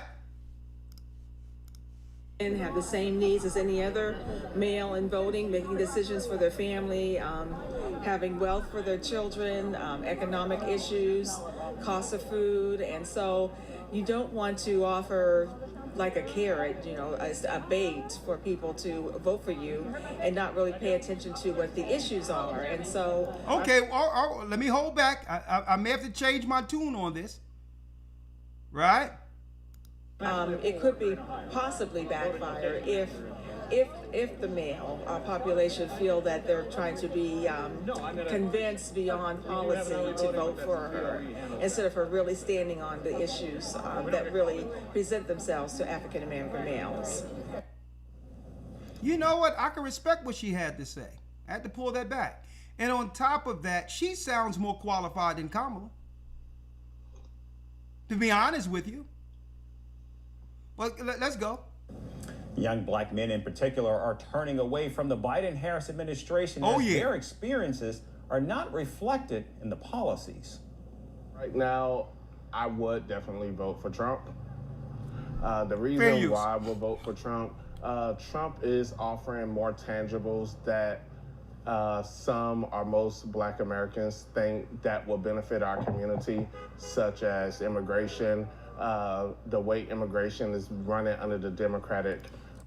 You notice, Elder Lawyer, when the guy touted the bullet points that would specifically help black men, you notice they said nothing about the illegal immigration, when that's the number one issue that black men were talking about. Right. Like, drive down all the jobs where there's no money for us to take care of our families. That's what brothers were saying. But they was like, no. What we're gonna do is give you some marijuana.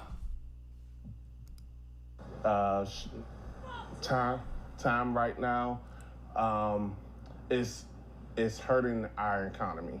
Because we're having millions of people come in, they're reaping the benefits such as Medicaid, Medicare, DHS. They're receiving all these benefits that so many... All right, Soup Bone. Hold on.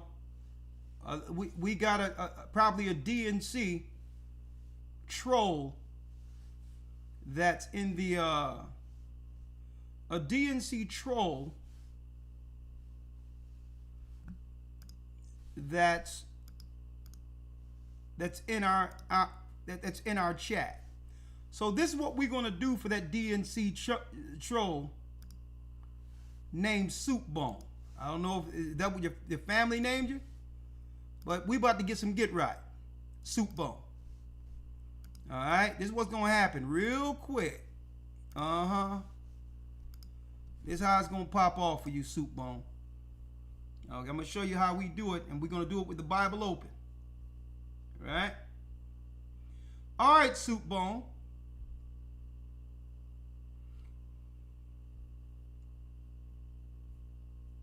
See that link right there, Soup Bone?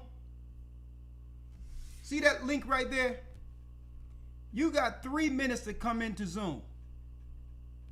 Stop commenting. Do not comment one thing. Stop hiding behind your little Twitter fingers and your little keyboard and face up like a man. I just put it right here, Soup Bone. I'm going to put it in there again. Nobody else click into that Zoom. Soup Bone, you got 3 minutes to come face to face and bring whatever you have to say right here. Okay? Now, if you don't do that, I hope you have more troll accounts to come in and troll more. Okay? You will be in Gigabyte land after this, and you will have to bring another account to troll some more. Okay? It's now 8:15. That's right. Come on in. I advise you to be front and center by 8:18. This is how men do it. Okay? Whatever you have to say, I'll be respectful. All right? But you got to come to the front of the congregation. And you got 2 minutes before you in Gigabyte land. All right? Let's go on. I'll be waiting, Soup Bone. Our elders, our retired military that may be homeless, and the regular homeless people, they can't get these benefits, but we're giving it to people who never put into the system. So that's a huge problem for me, and I know a few other people. Meanwhile, during a rally in Pennsylvania... And he made what? He made cogent, logical points. You're giving tangibles to people who put nothing into the system. But yet you are rejecting the people who built the country. That's what you must address, and that only. No one cares about your loans and all that others. You give our people their reparations. Those, not the immigrants who came to this country, those who built the country through slave labor. You give our people what's owed. And our people will fund their own education. They'll take the money to set up their own businesses. They'll set up their own schools. So you don't have to worry about to provide anything through the government to appease black people. Give black people what they owe who built this country, and they'll take care of their own education and everything else. Okay? When the Zionists come to you to send money to Israel, that's foreign country, you don't talk about giving Jewish people education and loans. You cut the check. Okay?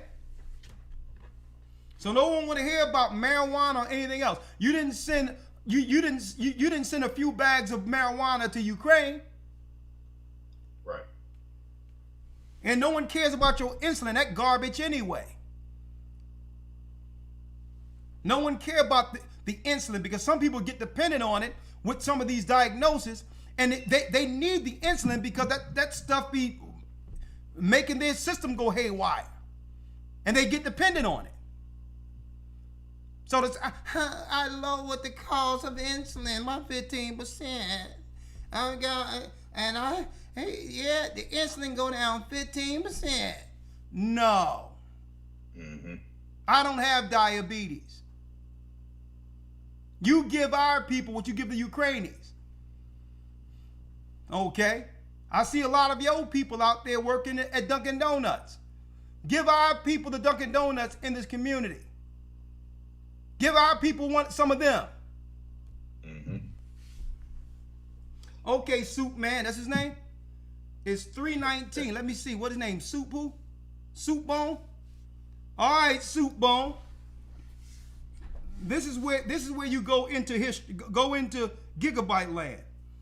Hey, Yarack, Elder Dell, I don't see him waiting in the Zoom, so please give him the proverbial boot, please. All right? Soup bone, go find a bone. Out of here, like Vladimir. All right? Now let's finish seeing what this talking head has to say. On Monday, Donald Trump celebrated the increasing support from the black community, adding that if he wins the swing state, he will in fact win the whole ball game. Tell you what, our poll numbers have gone through the roof. With black and Hispanic have gone through the roof. And I like that. I like that. I like that. We win Pennsylvania. We win this great Commonwealth. We are going to win the whole ball game. It's such an important place. And we relate. And we are up in the polls fairly nicely. The latest poll averages by the New York Times show Kamala Harris leading Donald Trump by 1 point in Pennsylvania. You know what that means? That means she's down by 40. Okay? And I'm going to tell you, you might well put a 0 next to her. You're leading by 1 point. Yeah, okay. Yeah. If they say she's leading by 1 point, because don't forget what they said Hillary was, during her election. She was leading the whole time. So 1 point, that means she's in the dirt, okay? Fair use. And by 3 points nationally. Yet for nearly 5 decades, black men have historically voted overwhelmingly for Democrats, and specifically, their support has ranged anywhere from 85 to 95% for Democratic presidential candidates. Why do you hear them doing this with white men? Asian men, Elder Lawyer? East Indian men? No, sir. What is this focus on us? I'll tell you what this focus is, folks. We're no longer going for the Jedi mind trick. They know something is happening spiritually in the awakening where the old tricks can no longer work. And what's great about this, Elder, is they don't have any more tricks. Right.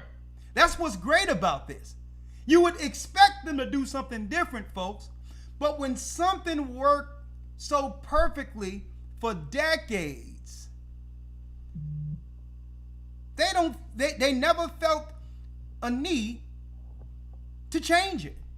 They don't have another play. Some people would ask, well, man, they tried everything. They tried claiming that black men were on board right after they ditched old Joe. Oh yeah, black men was on the phone. We had about 1,000 black men, and they donated up to $1 million, and black men was on. No, not any masculine men. Now you probably had about 30 or 40 saucy Santanas. See, what they were trying to do is drum up this illusion of support. When black men in America been moving silently away from all of their crap, not saying anything. Y'all haven't noticed that black men not saying anything have left the black church? There was no announcement. There was no announcement. Our brothers are seeing all the dynamics and isn't engaging in it anymore. They just move. Our brothers are moving silently, and it isn't engaging, and that scares them because at least when we voted, they understood where we were mentally, that we were still under their spell. It scares them that they don't know how we're moving, and they're not in control of how we're moving. That scares them. There was no blanket announcement when black men left the black church. The same thing that happened with the demos, the demo nuts. Let me tell you, we seen the lack thereof of logic understanding with people who actually vote for Demonuts. And a lot of black men never say anything. They just looked at him. And just started moving silently. Why? Because anyone with a logical brain could see it has been the Democrats destroying our communities. If we vote down ballot and don't vote no Republicans, that means Democrats are singularly responsible for everything politically that's going on in our neighborhoods. And you cannot blame the Republicans for this trash of how they destroyed our neighborhoods. Be it from crack cocaine, be it from the 84 and 85, the 94 and 95 crime bill from Joe Biden. These were all Democrat policies. Even if you go into the Central Park 5, when Trump put out what? A front page ad against the Central Park 5. Trump was a Democrat. And it was Democrats, don't forget, New York is a top liberal Democrat city, that prosecuted. The judge and the DA were all Democrats that prosecuted the Central Park 5. Right. So now our people have waken up. Black men have woke up, and sisters, guess what? Sisters, they like to test which way the wind is blowing. Right? And sisters are saying, you know what?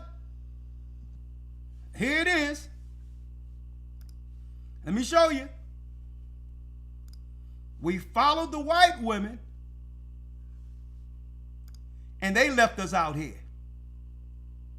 Our sisters, hey, we followed the gays and thought they were down with us, and they left us out here. Right? Right? And they're looking to turn our sons into saucy. Right? Our sisters said, well, okay, we tried Barack Obama, right? We tried old Barry Soetoro, Barack Obama, and he hung us out to dry. And now you're telling us to support Kamala? Our sisters are saying, you know what? Maybe we need to start following our men.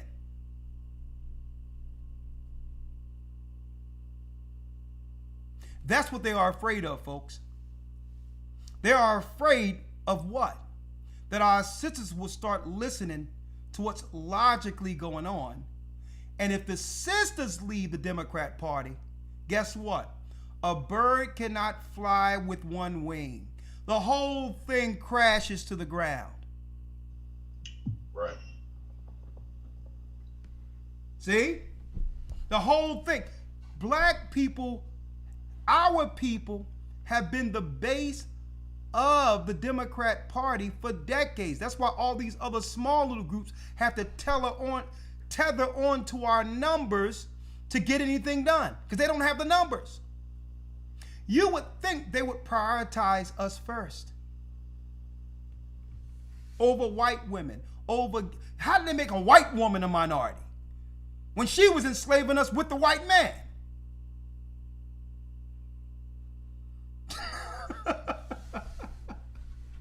Are you kidding me? So our sisters like, listen, you know, our sisters, they're probably too proud to say, you know what, we were played, I'm sorry about it. But guess what? Just like we moved silently out of all of that, knowing that this world is going to hell, sisters, y'all don't got to make a public proclamation and say you're sorry. Move silently like we're moving silently with the Most High. Huh? Y'all don't have to make a public yeah, you were played, we were played too. How many of us felt good that, oh, that's a black man is well spoken? About time they trying to hear something and come to find out that everything about that man was made up as is Kamala. See? See, one thing about the Edomite power, as long as he rule, he'll rule through someone who looks like us if he think we'll follow. He don't have to be up front. He can just have his hand in the back of what we think are us. See? See how this soup bowl, whoever he is, he's up out of here. Right? There it is. All right, Elder Lawyer. Now, let's finish this through. And then after this, we're going to give you a scripture to what the Most High is doing with all of this. Because we're not listening to CNN no more. We're not listening to none of that crap no more. Okay? Come to find out, the Democrat Party is no different than the taskmasters that were put over the plantations during slavery to keep us in line. And that's why they care concerning which way we're going as far as the vote is concerned. They are afraid that Judah is fleeing the plantation. How can I vote against my own interest? Think about that. Your own interest is thinking, other people thinking that your children are better off unborn, while they open up the borders to allow their families over to replace who? Your children that would have been born. How dare this woman get from someplace else, come to America and tell our black women they should get rid of our children, while they open up the borders to have East Indians just coming in through the hundreds of thousands into the country? You think she can go to India and tell her family to get rid of their children? How dare you? That's hypocrisy.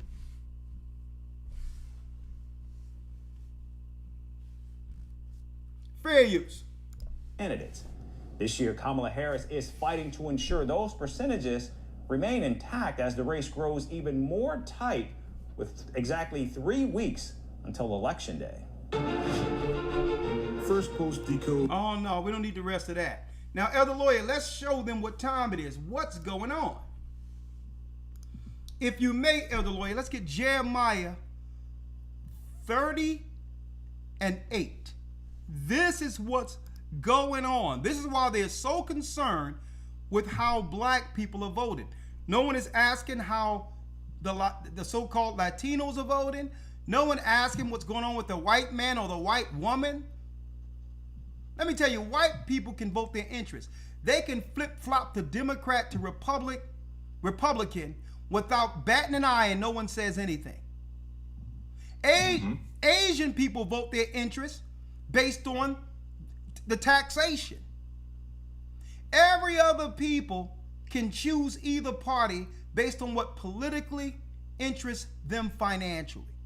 We're the only people they must track and ask questions concerning what side of the fence we stand on. You notice that? Now, it took them a long time, Elder Lawyer, almost 2 to 3 weeks to start saying black people in specific. For the last 4 years, they refused to say black people in the media. They would say people of color, minorities, and you know they were talking about us. See? They were talking about us the whole time and refused to even mention that they were talking directly to us. And only now that our people, they see which way this is going. Folks, this is what freedom looks like. And it has nothing to do with whether or not someone is going to vote Democrat or Republican. The fact that our minds are free to make a choice, that we can say it out loud, with whatever choice we want to make. That's true freedom. If you tell me I have to think one way and I have to vote one way, I'm not free. See? This is what real freedom looks like.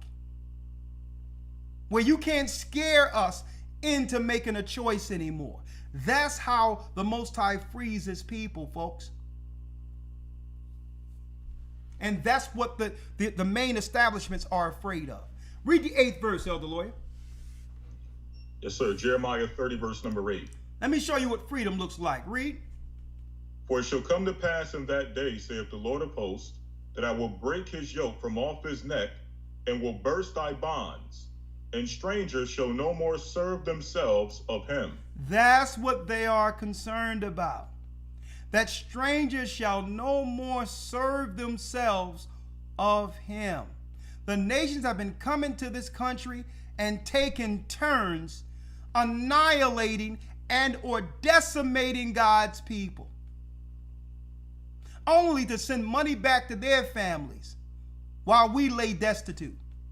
And the Most High, and guess what the Most High says is, come to pass in that day, I will break the yoke from off the neck of the Hebrews, the Israelites, and will burst thy bonds. That captivity that was not just on our hands, because folks, after the Emancipation Proclamation, slavery didn't change.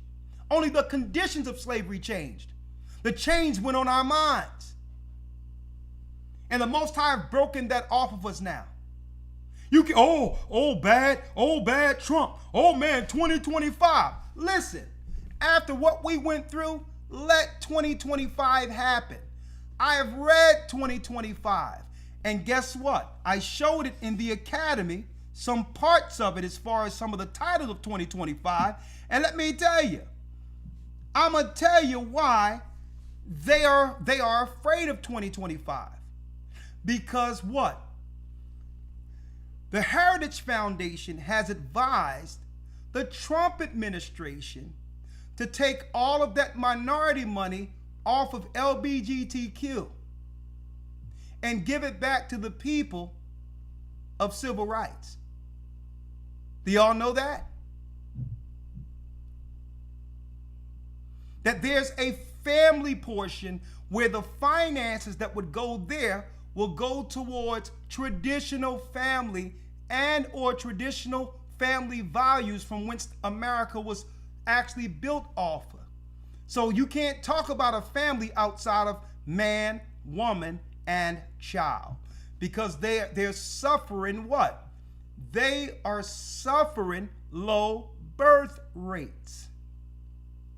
And even though abortion and LGBTQ disproportionately affects our people, a lot of white women are getting rid of their children, and that is affecting the birth rates of white people. Okay? That is affecting the birth rates of white people. So the Heritage Foundation they're not trying to find no new money. They know the money towards family is already there, but the word family have been redefined under LGBTQ.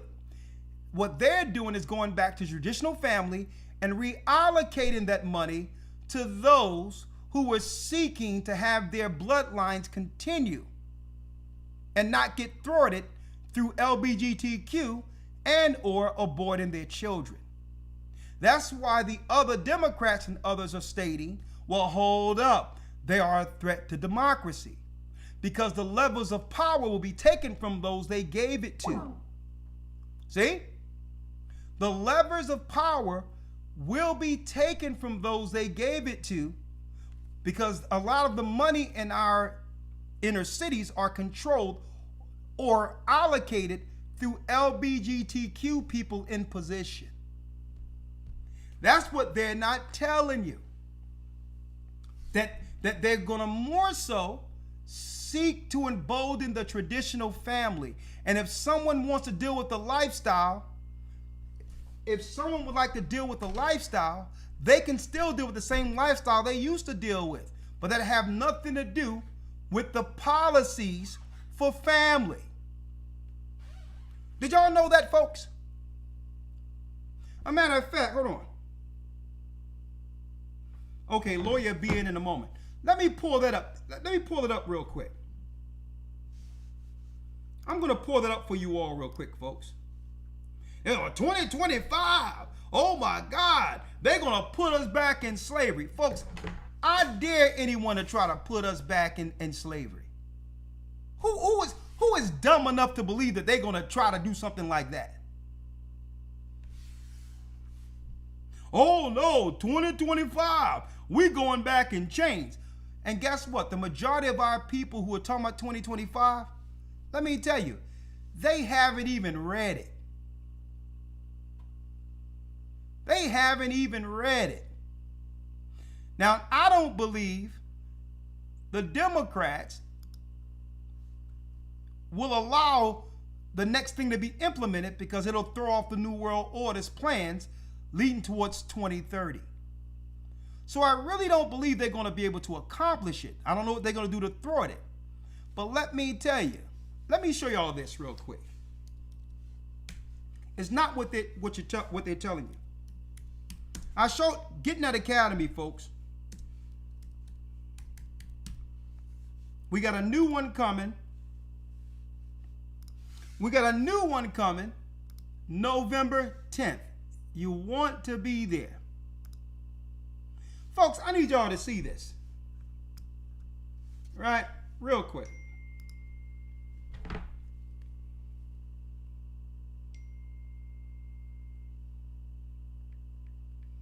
Okay, lawyer is resetting his computer. Listen, I need y'all to see this, folks. This is about a 1,000-page document. I don't know if y'all willing to go look through it, but what I'm going to do so that you can't, so y'all can't allow these people to lie to you all. Not that I'm for it, not that I'm for Trump, but I believe everything, a lot of what's in Project 2025, closing the borders, from making sure people go through the proper process so that they don't saturate the job market, and have houses go to the citizens that are here, and especially those of our people who built the country. Okay? I agree with all that. I agree with what? Having the abortion thing get allocated to the states. Therefore, the federal funding, billions upon billions of dollars that go to Planned Parenthood, would be cut. Who don't want that? Give that money to our people instead of Planned Parenthood. Who don't want that? Huh? So they are afraid that all of these liberal institutions like Planned Parenthood, that's actually led by these bureaucrats, they are afraid all that money that goes into it will be totally taken away. And that's what they are afraid of, folks. It's about the funding of all of these different social programs.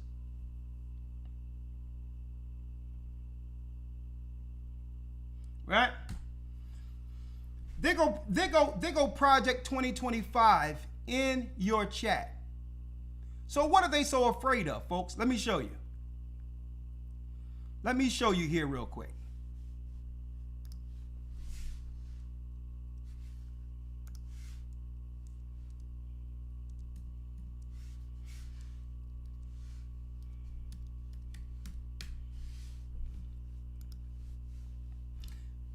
Now, check out some of these organizations that will replace a lot of these institutions they have in place right now. Right? Now, Center for Immigration Studies. Now, in this, they study all the people that came in here through immigration. If they're illegal, they have to go back and go through the proper process like it takes to go into their country, right? Concerned Women for America. This is all family based. Now, there's one thing I want to show y'all something here. Real quick.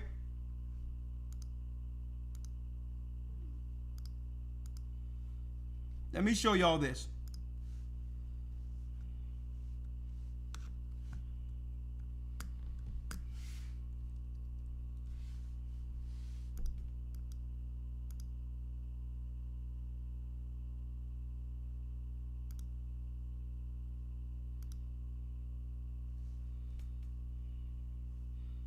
Let me show y'all this.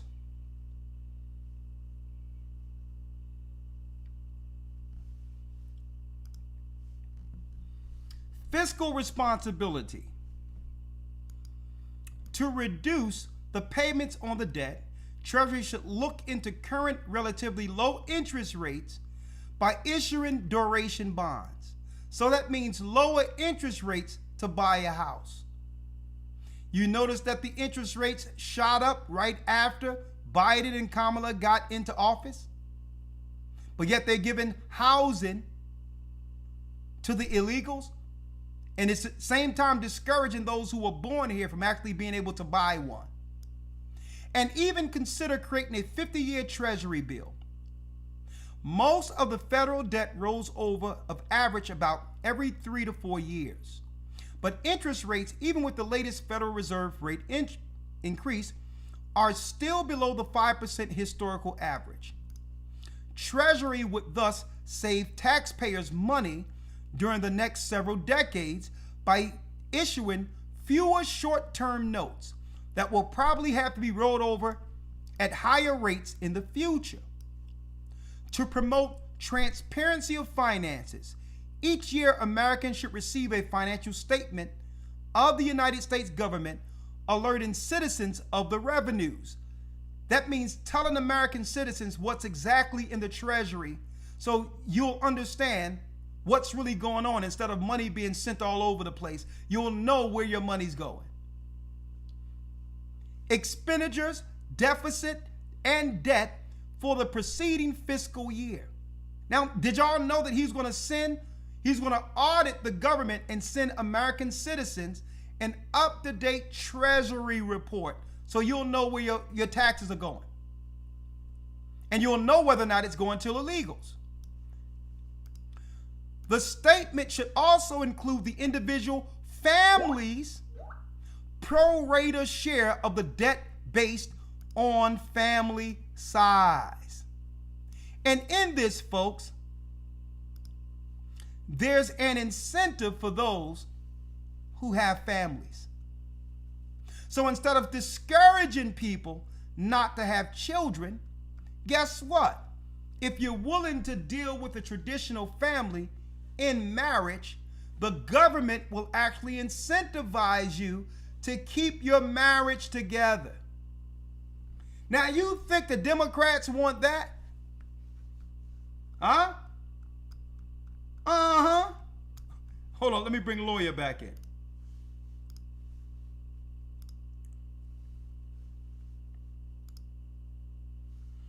Let me bring the lawyer back in. Did y'all know that, folks?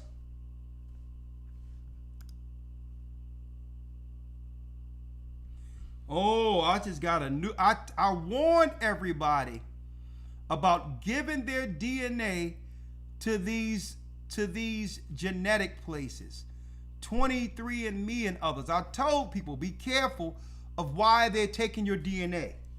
I got another report. Just came in. One moment. Now check this out. One other thing. There's bullet points for each thing within the Project 2025 Advisory Board. Right? In particular, there's a Center for Family and Human Rights. Well, folks, in the family and human rights, when it comes to adoptions and looking out for children, well, you must be a family according to the traditional sense to adopt children. You can't just have anybody rolling willy-nilly based on their lifestyle to go get a child. Who don't want that? Think about that. Back when I was coming up, a child adoption can only be given to a family that had traditional values, respectfully, if they had what?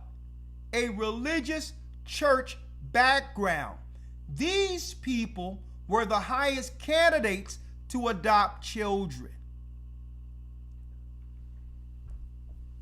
Who don't want that?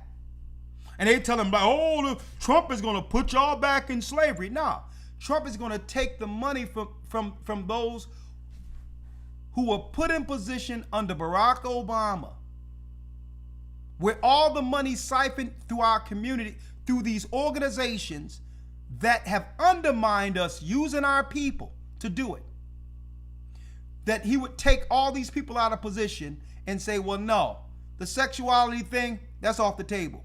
We're dealing with family, and if you belong to a family, you get allocations regardless of what you're thinking about with your personal bedroom activity. Your personal bedroom activity has no place in politics. And folks, it's right there in Project 2025.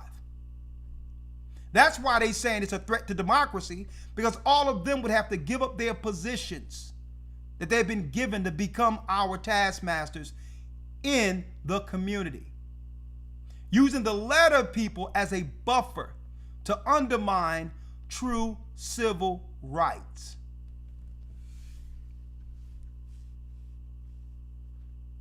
Huh? See, and what's going on is the Most High is breaking the yoke off of the people now. They can no longer, we're free thinkers, and guess what? It's the Most High who have freed our minds. Because if we continue in the downward trajectory that these parties have left us, folks, there'll be none of us left. There'll be none of our people left if we continue down this downward spiral following their satanic politics. So it was our people who put the Democrats on notice. You can't say that our people is the foundation, the highest and greatest voting block to why any of you have jobs as politicians, but yet prioritize our people last. That's crazy. That's insane, and we're not going for it no more. Our sisters on the street, panhandling, selling their bodies to survive, homeless. And we're saying no more.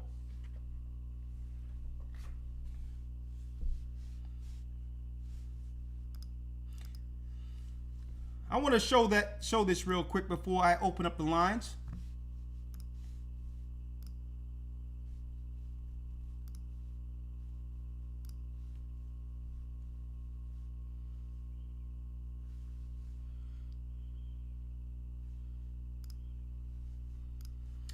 Did you give your DNA to 23andMe?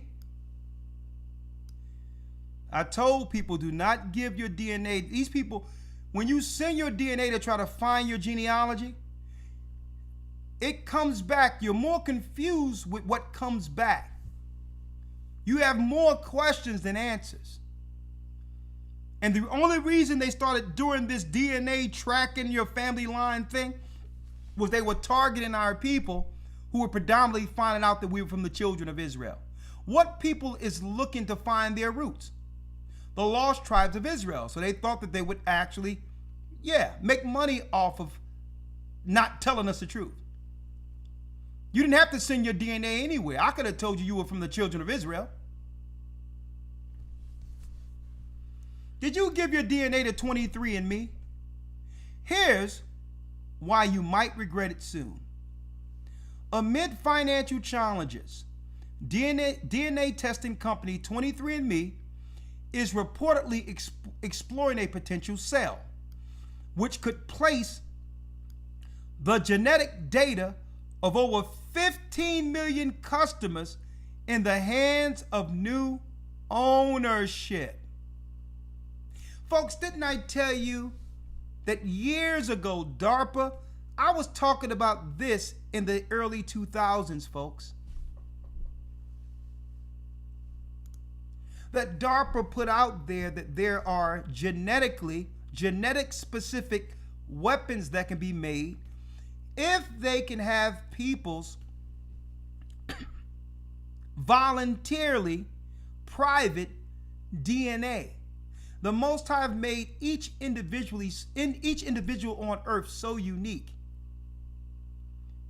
that there's no two people alike, even if they're twins.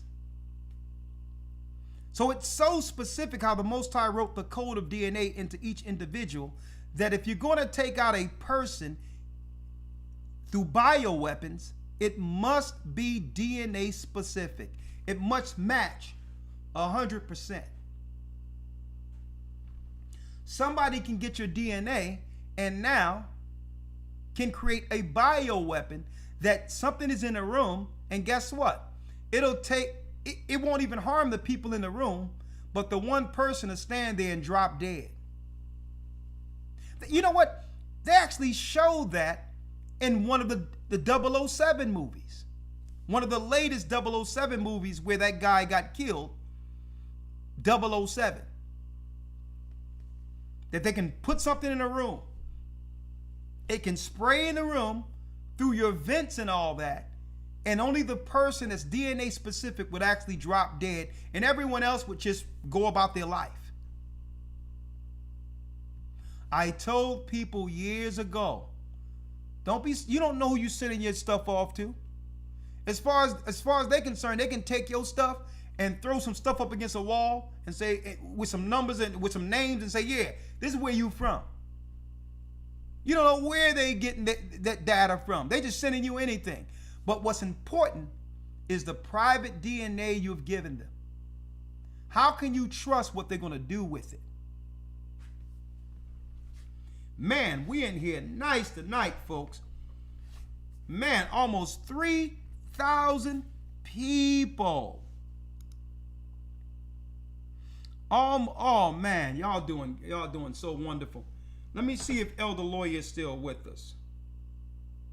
He's back up. Let me bring him back in.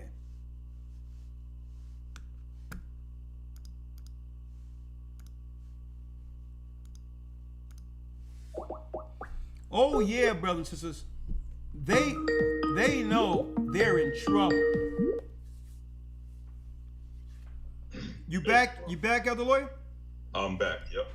Oh yeah, I'm about to open up the lines. Elder, they know that they are in trouble. Because our people, guess what? We are the main voting bloc. If we decide to walk away, this whole thing gets exposed. That's right. But you would think that, well, okay, we know we need them. Why can't we just stop talking to them and give them what they're owed? You notice he's trying to talk around reparations. She lied and claimed, oh yeah, Kamala, she lied, Elder Lawyer, and claimed,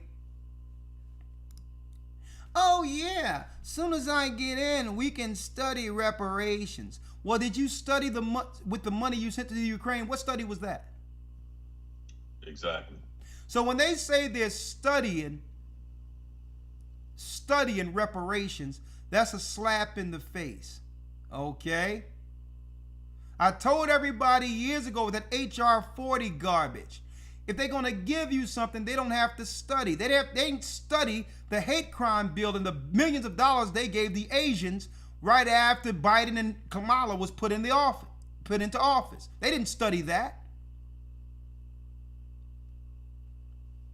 Oh yeah, we're going to study reparations. Nah. Okay, when someone say they're going to study something while giving what belongs to you to everyone else, they hate you. Okay? Let me translate it for you. They hate you. You don't study nothing. Who built the country? 515-605-9327. Elder Lawyer, you're about to open up the lines. But yes, the Most High is breaking the yoke off of the children of Israel, and that's what you're witnessing. That's right. You can't scare us with 2025.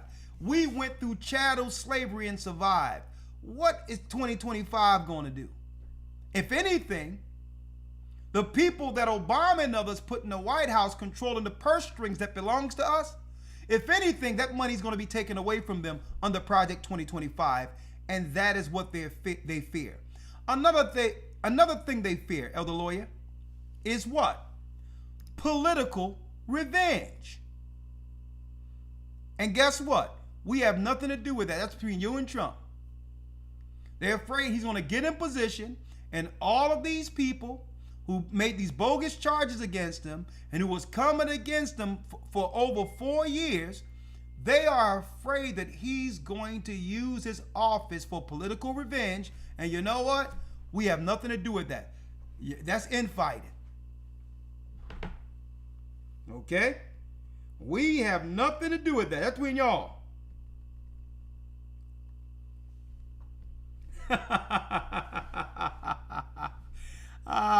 I just called. I just got a text from Elder Ramar. Don't forget, after my Patreon, we're going to parlay you over to Rumble for Leaving Babylon, coming out of Babylon, headed up by Elder Ramar. End-day prophecy broken down like you would never understand with real-time news. Make sure after you leave our Patreon, I'm going to hand y'all over to Ramar, and he's going to take it from there. Right? So, yeah, Elder, out of nowhere, Blog Talk so happens not to be working today. Yeah, how convenient, right? Isn't that convenient? Right? But you know what? It's all right. Let's see what our people have to say. Right? I'll put up the Zoom open for those who would normally come in through Blog Talk. Make sure that your audio, your microphone is unmuted while coming in. When it asks, use this audio device, use this audio for this device, hit yes and come in unmuted so that you can talk about what's going on now. Our people who aren't, the majority of our people have awakened, especially the black men, and you know what? You are to be congratulated. Okay?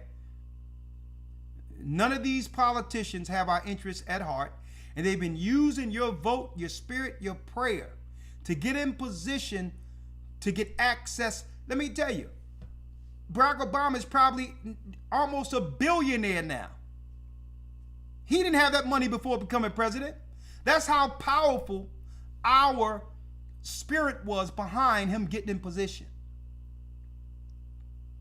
They get something for those positions and leave you what? Bone dry, out on the streets with nothing. Okay? And here it is, they didn't appreciate you putting them in position. And then they slight you by conspiring against you in the position our people put them in. Ungrateful. So now, I love the way the Most High is doing this.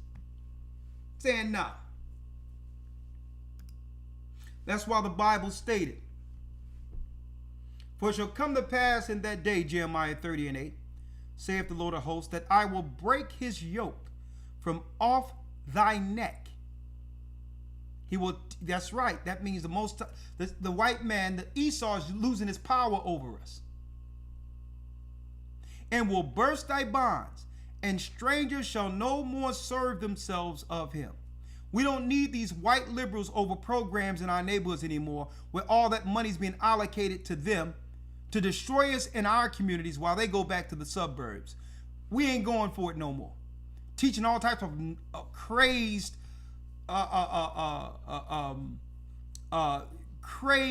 ideology within our schools.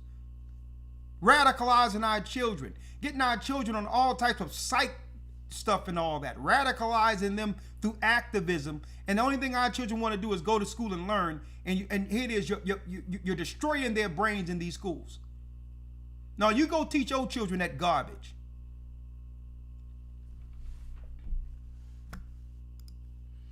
But they shall serve the Lord their God, and David, which we know is the throne of David, Christ, their king, whom I will raise up unto them.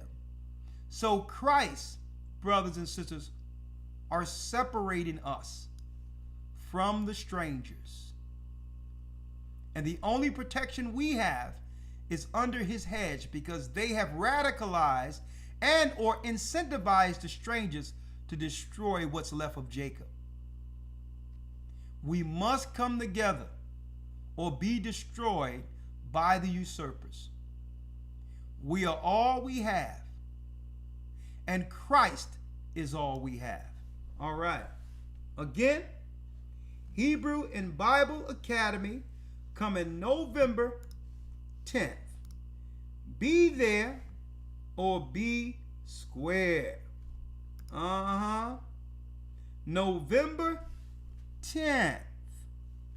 The fall of the last empire. Let's get it here. The fall of the last empire. If you like that teaching we did years ago, from Babylon, Rome, to America, you don't want to miss this particular lesson. We're living in the end of the daughter of Babylon, the last empire. What happens next? Well, that and more will be unfolded in the next academy. It starts November 10th. Be there or be square. This academy will be none like any other we've had before it. Is World War III impending? How will this impact all of us? What will America look like after the bombs hit? How will we escape, even in the midst of World War III? You know that's in the Bible, right? The path to the mark, the final path to the mark, we're going to redo that lesson. The return of the hidden gods, the fall of America, the fall of the last empire. We are accepting enrollments up till Friday, November 8th. And again, it's quite cheap. It supports the work. $150 per person. If you want to pay that all and just get it out of the way, you can do it. Or you can do the first month $75, the second month $75, and then after that, you're good to go in 2 installments. With that, go to historytimes.org. You get the news, the lessons, and the Hebrew. Go there to enroll. historytimes.org. We'll be right back and take a few Zooms. What say you concerning what we've discussed today? Are our people still deluded on the plantation? Or have the people you've seen in the communities, have they actually woken up? Well, I need to know what's going on. Are our people waking up from their delusion, which is the Democrat Satanic Party? Well, I would like to know. I'll be right back with the Zoom. One moment. historytimes.org. We'll be right back. The Bible. Is it hard to understand? When it comes to reading the Bible, the first thing that comes to mind is the fact that this is the Word of God. The seals have been broken, and the truth is here. And when we go throughout the scriptures, when we go throughout extra biblical records, we find that the language that God employed, that He used to create the heavens and the earth, was the Hebrew language. Christ said, I came for the lost sheep of the house of Israel. But yet no one, no religious leader, no religious church out there anywhere can now identify the 12 tribes of Israel. Can we? God is quite simple, but it seems as if man makes understanding Him hard. What are those mysteries? The truth of your book and the truth will make you free. The Hebrew and Bible Academy. You're invited.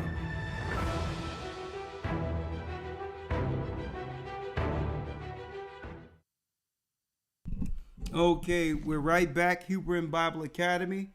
You are invited. So let's jump right in. See how many people we have waiting on Zoom. All right. See, hopefully this thing work right here. Zoom. All right.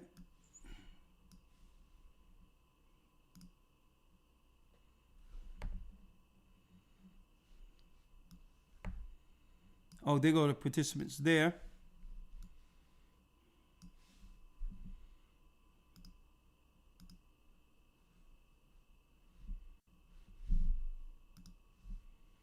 All right. Let's see. Audio settings. Check. All right, we good.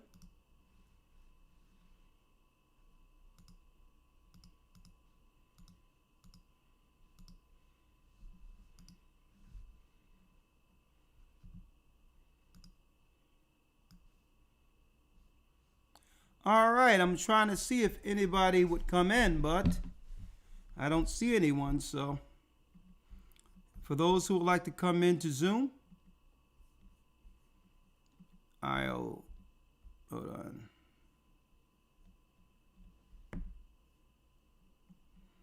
Let me paste this again.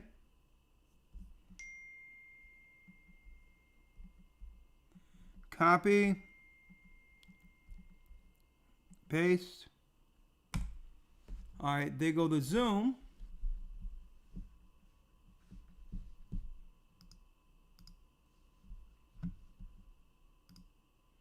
Copy the link. For those who would like to come in.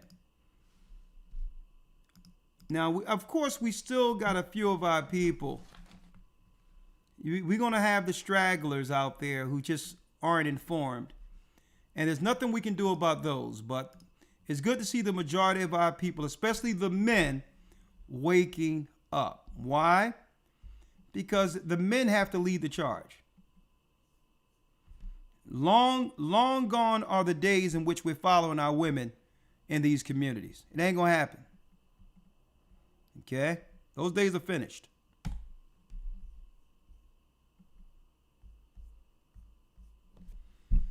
All right, let's see. All right. I'll put the link there for those who would like to be a part of this.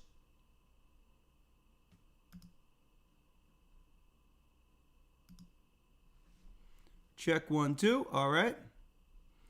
I'm ready for you all to come in. For those who would like to be a part of the Zoom. If you're having issues coming in, let us know. I would need to know, ask, what your opinions are on what we've discussed so far.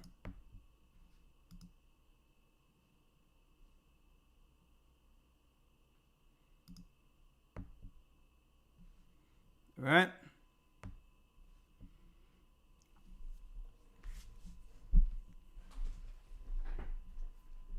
Someone says, I wish I can say that there's at least one person that's woke. Well, that's a shame.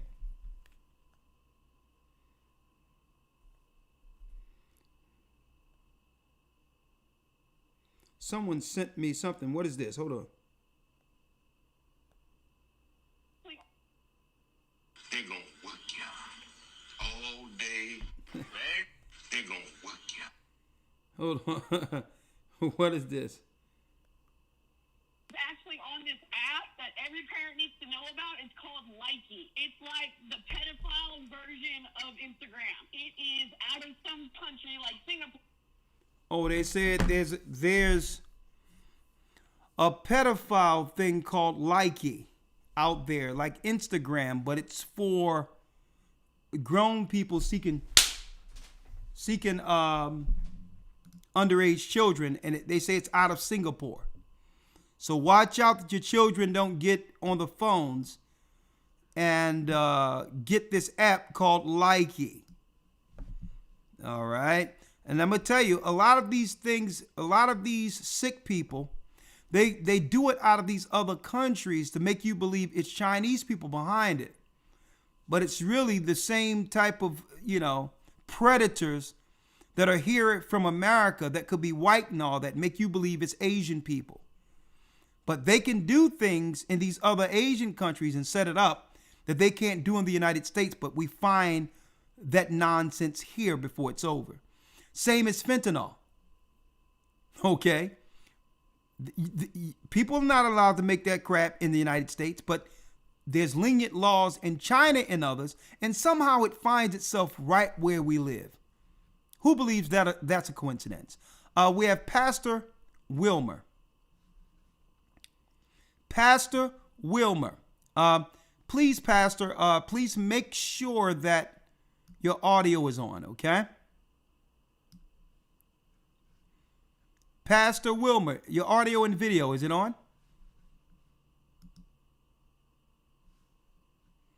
Please unmute, sir.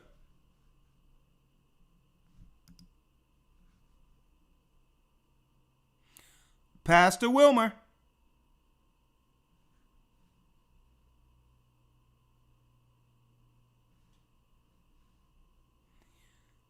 Sir, can you hear me?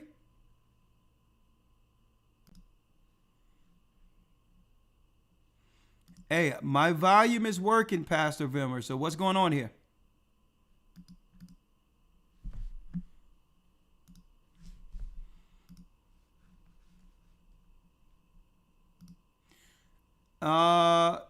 Pastor Wilmer, I keep saying it. This is bad for broadcasting. If you hear me, I need you to say you hear me, or I have to go to the next person. Now,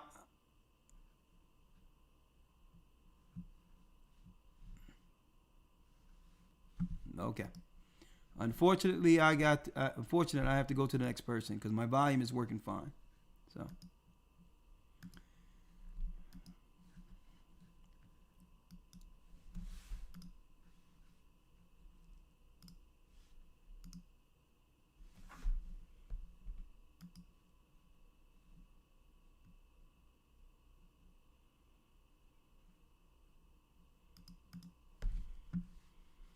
All right.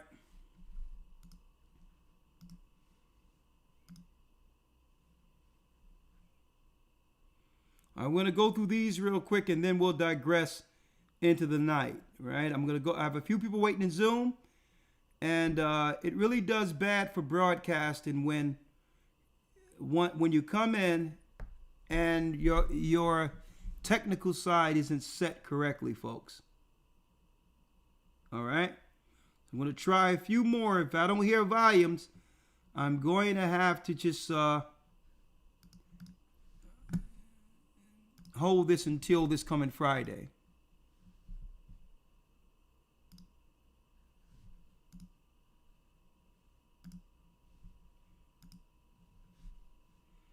All right.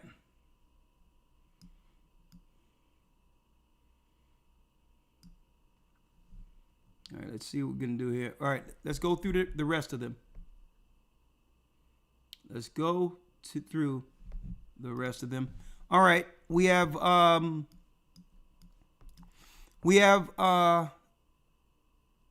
Nadiji or Nadij. Hope I'm pronouncing your name correctly. Najij?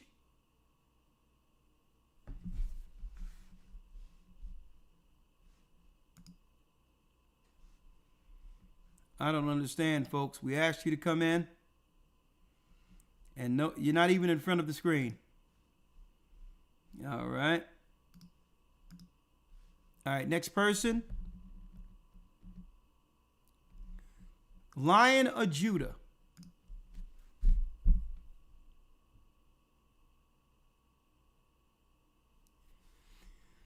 Lion of Judah, please make sure your camera and audio is on. Can you hear me, Lion of Judah?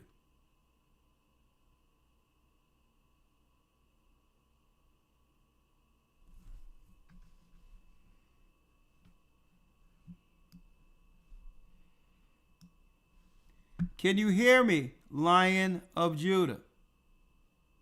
Okay, let me see, make sure the audio settings are working.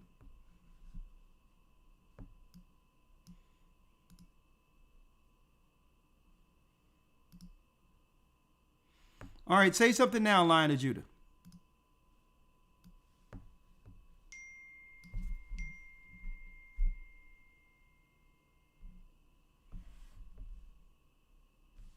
All right, let's do this.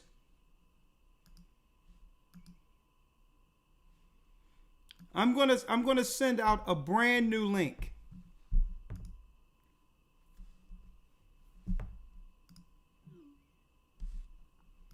Showing a brand new link.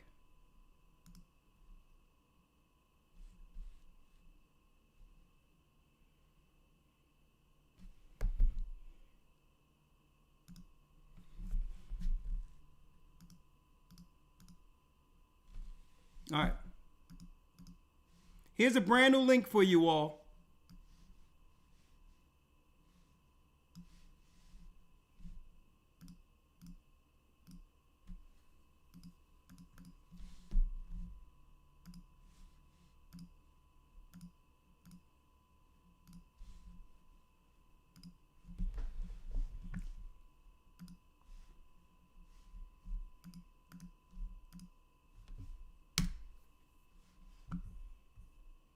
All right. I'm sorry, Lion, but it may be on my side. For those who were seeking to do Zoom, there's the new link. We'll try it once more. It seems as if we're dealing with some technical issues, not just on Blog Talk, right? But it's okay. I know you had something to say, so we'll take a few minutes and allow you to enter in and just talk about what you want to talk about here.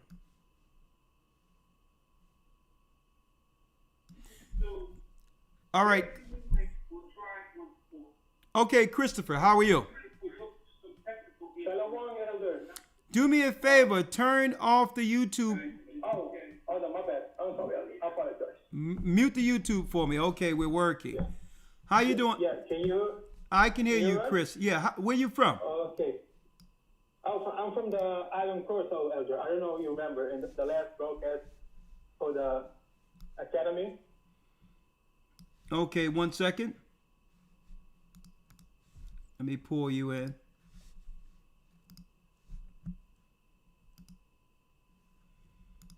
Ah, yeah, we got you. Okay, great. All right, go ahead. I'm listening to you. Okay, Elder. First of all, I'm glad you brought this lesson because I remember months ago, I saw a video. There was a sister, she's a YouTuber, and an East Indian called her.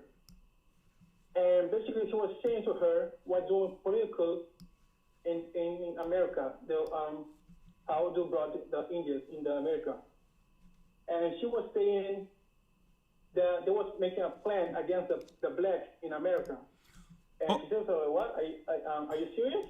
And she said, yes. Okay, hold, brother, you are unfolding a lot of key information that I'm going to need you to slow down with.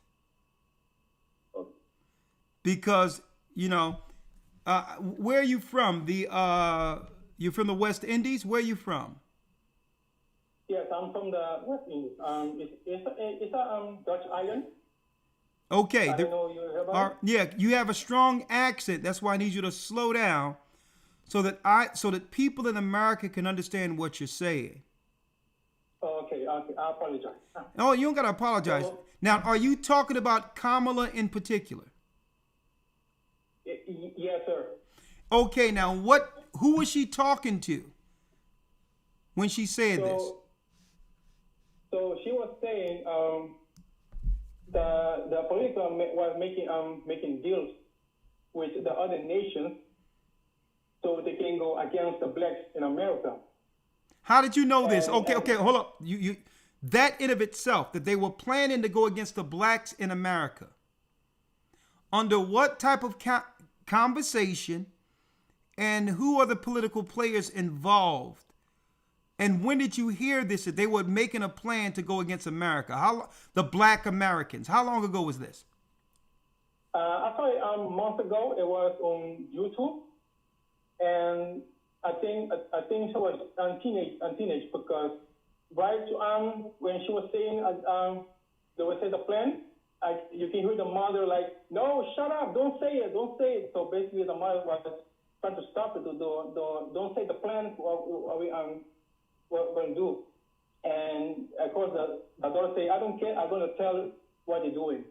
And she was saying he also mentioned the names, like Ben Shapiro and all the, I don't know if I can mention in this platform, but she was a lot of names on that sister, and she was saying how we're going to make a plan against the blacks in America, especially the Indians.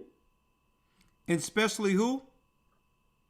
The East Indians? The East Indians. So what you're saying is, what they're saying behind closed doors got out through there was a hot mic that got out. That they were conspiring, and this whole plan of immigration is to attack and go against the black people. That's their whole plan. Yes, sir. Is there something? And she mentioned a lot of names. Maybe I cannot mention this platform, but she mentioned a lot of names. And that video, I just sent it for the deacon of Born Levi Experience. I don't know if you did see it. Maybe it can send it to you, so you can also see it with your own eyes. Well, do me a favor, because it's on par of everything we're saying. A lot of our people don't understand the danger we're in with these immigrants. And let me tell you, a lot of people are going against. Go ahead, I'm listening. I'm sorry. And she also mentioned something. I was like, whoa.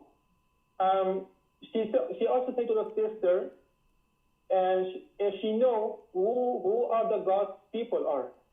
And the sister said, no. The Eastern told her, you are the God's people, and they want to eradicate you before Christ came here. That's what the East Indians say. The East Indians said that they know we're God's people here in America, the blacks, and they're trying to get rid of us. They're trying to get rid of us before the coming of Christ.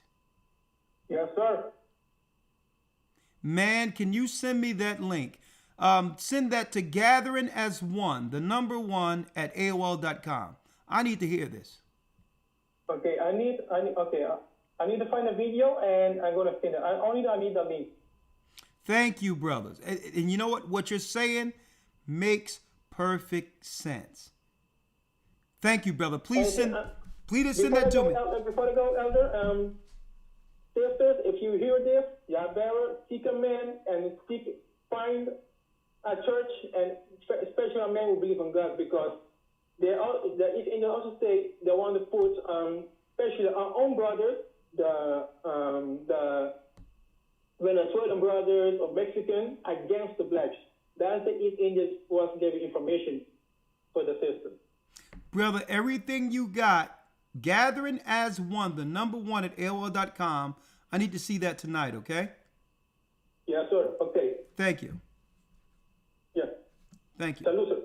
Salute to you. You can let yourself out. So he said that it was caught on a hot mic that certain politicians, and he said Kamala was a part of the conversation. I don't know. I'll see when I see the email where they said that they are intentionally letting immigrants in to destroy the blacks because they know the blacks are the chosen people of God, and they need to get rid of us before Christ returns.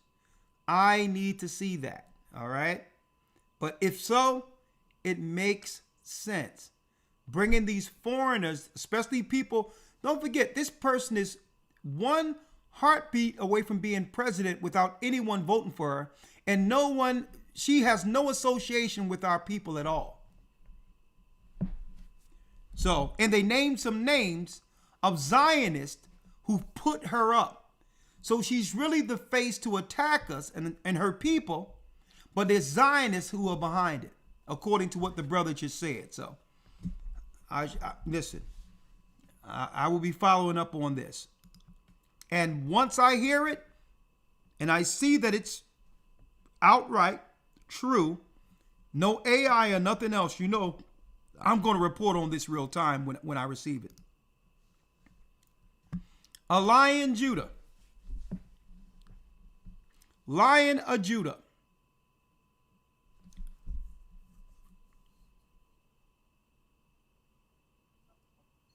How you doing, Judah?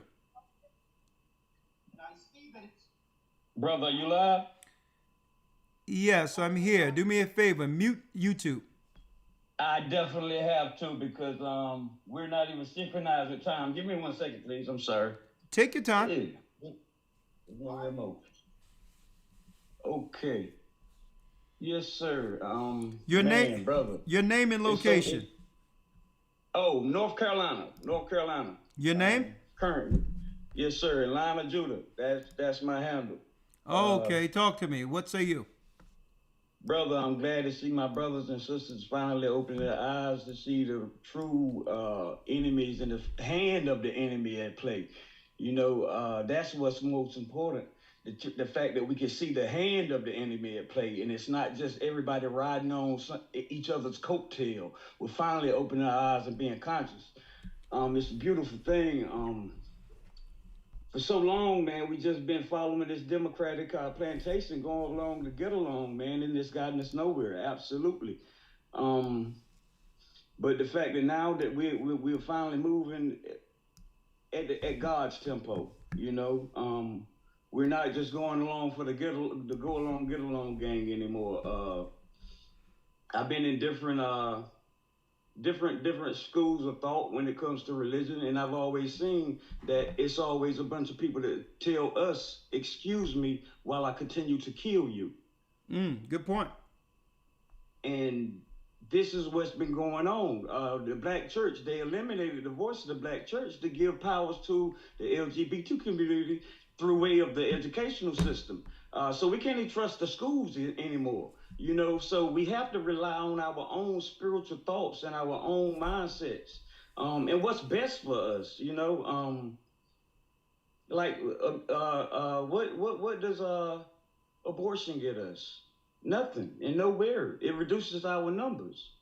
You know, what does the ban of the Second Amendment right to bear arms? What does that get us when we need to protect ourselves? The LGBT thing, that weakens us in so many different ways, man, you know, and we continue to vote for that as a community, and I'm glad to see that we're putting a stop to that. You know, it brings joy to my heart. When I was young, I was brought up in the church. I remember going to a Democratic convention down in South Georgia. I believe it was in Brunswick, Georgia, right on outside of Joker Island. And during this rally, I remember this one Democratic senator from Georgia that came up and he was talking about the 94 crime bill. And this was 1992, 1993. I was about a junior high school. And in this crime bill, he was telling all the black people, because we weren't the only people that were there. It was different church congregations there, but we did have the strongest youth population. And at the same time, this senator was telling our grandmothers, oh, get ready to watch your grandsons go away to prison. They're going to be hooked on crack. They're going to destroy the community. Now, that wasn't going on at the time, but I watched it evolve. But they set us up, man. They set us up in so many different ways, and God allowed me to see things, man. And he's taken a lot of my fears, man, and he's calmed me. That's you know, good. He's comforted me. That's so good. I know it's the Holy Spirit at work. But I just want people to know that no matter which way the vote go, it's still in God's hands. And no matter what playbook they pull out, they ain't never got a strategy that can beat his, man. Hey, right on point, brother. I really appreciate you, brother. Thanks. I appreciate you more than anything, man, because I couldn't hear this voice 10 years ago. I couldn't find this energy 10 years ago. I thought I was alone. Oh, no. You know? We're not alone. I thought I was the whisper in the wind. Oh, no. He's gathering the elect to the elect, my brother. Yes, sir. Yes, sir. All right, Shalom. Great, Shalom, brother. Great points. I really appreciate that. Oh, yeah, and we're still in the booking phases of things, but especially after the tornadoes that went through Florida and all these others, it seems as if it be the Most High's will, brothers and sisters, the next Passover will be in Florida near Orlando.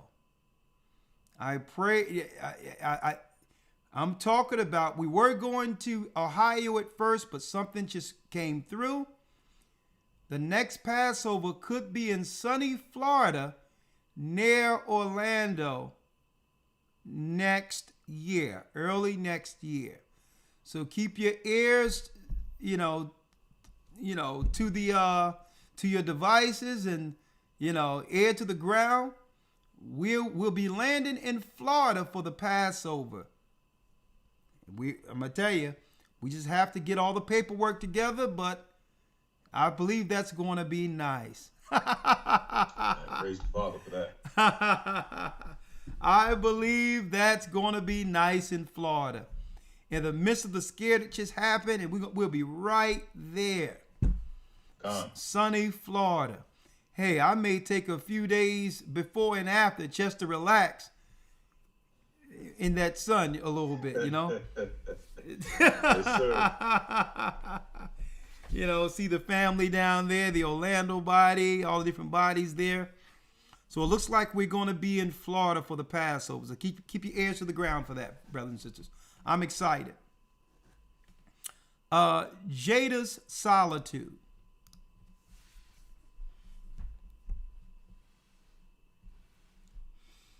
Eventually, before we blow this thing, leave this thing away, we're going to have to do Texas sooner or later, too.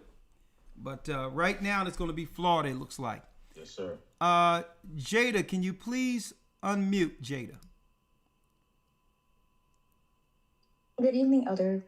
How you doing, Jada? Where you from? City and state. I'm actually from Florida, so I'm excited if you come down here. Oh, yeah. If it be the Most High's will, we will be there the next academy. I'm talking about the academy. I got academy on the brain. For the Passover. Okay. A 2-day event. It's going to be great. To it. So tell us what you got.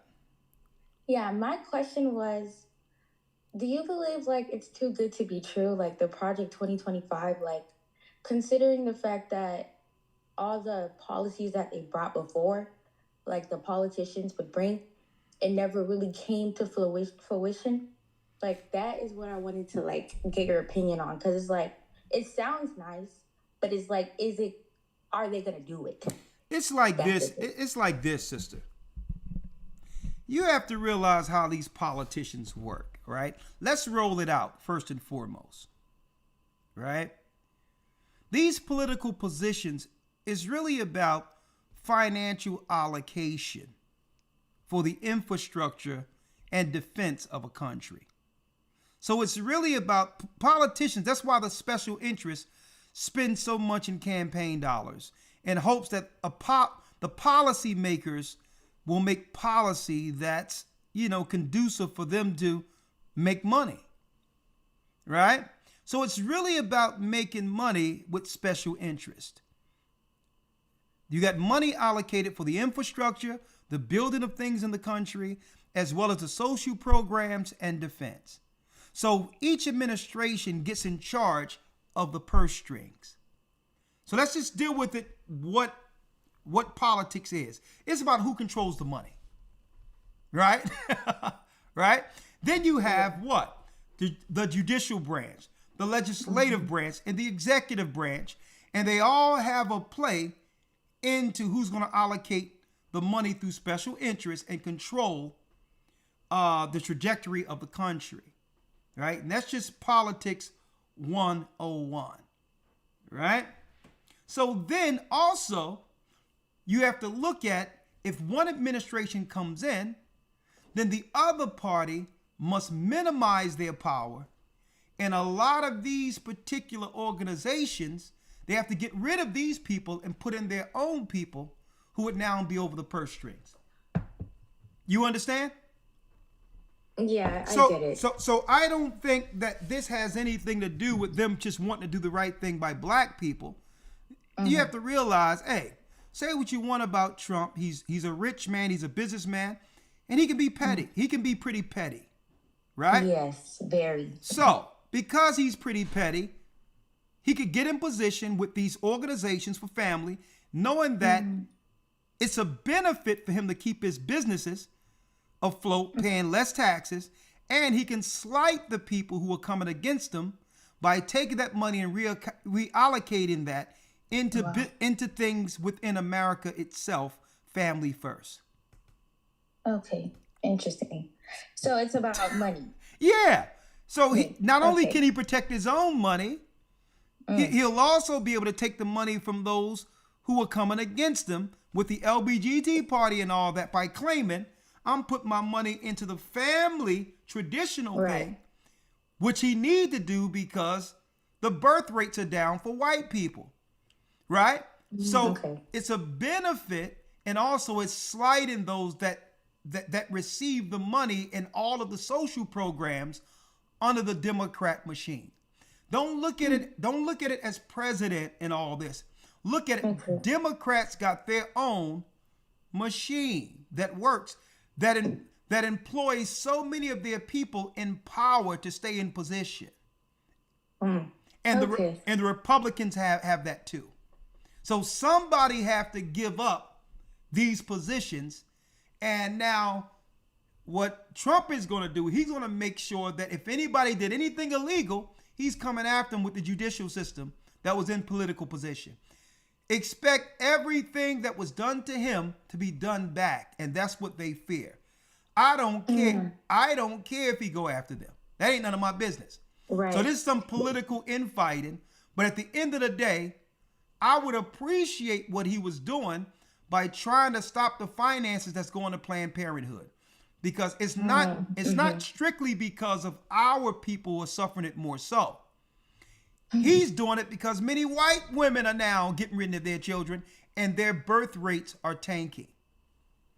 See? So, wow. Okay. So, like, is that why you think they tried to assassinate or, I don't know. It's a lot. There's many things that, I don't know what's politicized, what's theater. I don't know. I'm not into all of that, but I'm more so into knowing that only one can control things at a time, even though they both work against our interest. All in all, I'm looking at what the Most High doing because they're so infighting with one another, they don't even realize that they're tearing away at what kept America great with them working together against us.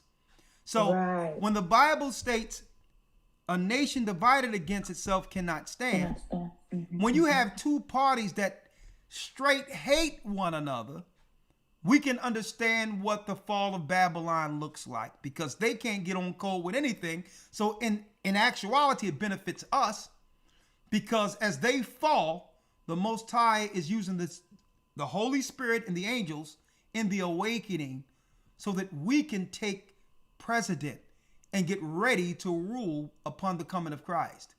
So again, what I like to do though is show with each stage of this fall leading to Israel, the geopolitical, I would say, the geopolitical outlook prophetically of what's happening with the whole world and us in play.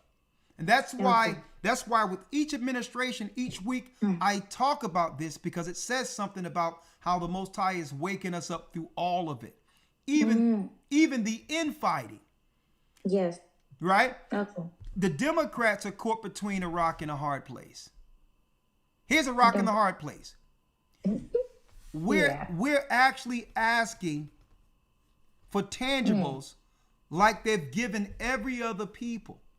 And they know that we are their majority voting base. Right. But it's deeper. It's a spiritual thing. That's why it's kind of like, I love this rock and a hard place they're in. They can try to ignore, just like, I would say, for instance, this is like Obama coming out, even though he never represented us. Him coming out claiming that, hey, they can't, it's misogyny and they don't want a black woman. See, this is them. They don't care. I'm just saying, sister, they know that's not it. Right. What they're doing is putting something out in the air only to ignore the real concerns of why our people are saying no to the Democrats anymore. The reality is we're all on code together. It doesn't matter what demographic, what we believe. It doesn't matter whether or not we believe in the Bible or not. All together, our people are saying reparations. Yeah, and that's kind of, okay. That's kind of getting them stuck. Listen, they can't ignore that. That's the only thing that matters. Because if they do what's right that way, we don't have to depend on them for anything else. Right. We don't need them to spoon feed us with education. We don't need no grants. We don't need no housing vouchers. No, give us our money. We buy our own houses. Yeah, I wanted to ask because I understand. Yeah, I understand. Like, this is, at the end of the day, temporarily the devil's playground. So that's why I was like, if it's about money, I mean, they're giving all the money to the migrants. So eventually we know it's going to be digital. So that's why I'm like, it's a spiritual thing. They just want to get us. I mean, it's going to have to happen. The mark of the beast is going to have to happen to test us. Yeah. But it's just like, yeah, it's juicy. It's interesting. I'm going to tell you, is this dynamic, is this fall of Babylon and the rise of Israel, is this not epic, sister? This is epic. It's exciting too, right? Because you would expect one to be all afraid. Oh my God, the end of the world, what's going on? Listen, if you got faith and understand what's next, guess what? Get your popcorn ready. we getting through this. Exactly. And it's nothing, listen, it's nothing like seeing two parties that were constructed to keep us on the bottom fighting each other to the part of non-existent. Even the fact that you got to bring in foreigners that will undermine the country just to keep Israel down shows you how far they're losing. It's crazy. They're willing to listen. They're willing to compromise the integrity of the whole country to keep us down, even with foreigners, knowing that it may destroy America. That's how deluded and crazy they've become. But hey, it's okay. But the devil got them that far. That's their father. Delusion is his middle name. Like, that's what happens when you lay down with the devil. He's the author of confusion. So hey, guess what? The insane are running the asylum. Okay, and the only man that would actually vote for them is guys along the lines of Saucy Santana. Let me put it right there. All right. Yes, okay. All right. Thank you so much. All right. You got to be a little spicy to have to go that way. All right. You can let that. You can let that out. You can let yourself out. Elder Lawyer. Yes, sir. I don't know if you've seen my man Van Jones. Yeah, I saw him, yeah. He came out with his, you know what I mean? He said, this time at this place, you know, this is what black men wanted. You know, it was love. And they needed a kamama. They needed he says, and that's what they needed. They needed not a Kamala, but a Kamama. She embraced the black man. And it was, man, I got to get this. I'm like, here's the guys.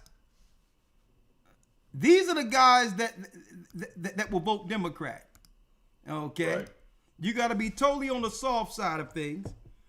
Here it is. Van Jones talks about love. There it is. Right. And while you're pulling it up, just two quick points on what you were just bringing out. First on Project 2025, but also on the point that really we have to thank the Most High, because in many of these instances, especially the one we're talking about today, I'm going to use Obama as an example. The Most High have had grace on us to allow us to be ahead of the curve on a lot of things. But before I touch on that, just dealing with the Project 2025 thing, what we have to remember is that Project 2025 is being presented by what is called a think tank. Exactly. So it's not whether this will be implemented if Trump is in office or not. This is just a think tank saying that if Trump is elected, this is what we would want him to implement. But it doesn't necessarily mean that this is something that's going to be implemented, because this is not Trump's plan. I know they associate it with him, but this is not his plan. It's a part of a think tank, or even let me tell you, every party has a think tank. Right. It doesn't mean that these are policies that will be implemented, but you have a think tank to sit down and they give suggestions according to this think tank on where they think America should go. It's more so an advisory council. Right. And even the guy that, believe it or not, that used to be over Project 2025, the one helped construct it, or not constructed, but was a part of the Heritage Foundation, supports Kamala. Right. So, right. But let me bring it up real quick. Hold up. Van Jones. Hold up. Here it is. Let's talk about the love. Hold on. Let me get the love. Here go your bull. Hold on. And here it is. Here it is. Hold on. And I had one more quick point after you play the video. And we got. Okay, what is it, lawyer? Go ahead. Yeah, the quick point I wanted to bring up is that, again, the Most High have had mercy on us and has allowed this ministry to be ahead of the curve on a lot of things. And I'll use Barack Obama as an example. You remember the time when we used to go to the streets and we would preach about Obama and the hell, for lack of a better term, that he would bring down on our people. Yeah. And at that time, that was very unpopular to do, because at that time he was seen as some type of numinous, messianic-like figure, some divine figure, the second coming of Christ almost. And when we were saying these things, it was very unpopular. Very unpopular. We got all types of pushback, but go on. Right. And even people who you would think are conscious, or people who present as being conscious and woke and have ideologies that are revolutionary, you're hearing that even they voted for Barack Obama during that particular time period, at a time when just little old Bible thumpers, Bible believers, were ahead of the curve and had enough insight to say that this man has nothing good for our people and that we should not give our support to this man when it was unpopular. But now it seems like people, however long later, how many years later, over a decade or almost 20 years later, are just now catching on to something that we were able to actually have the foresight to see through the Spirit of the Most High when, they were pushing this guy and putting this guy out to the forefront. Exactly. And we were willing to go on the record that what was going on with him is a spirit of Antichrist. We went on record.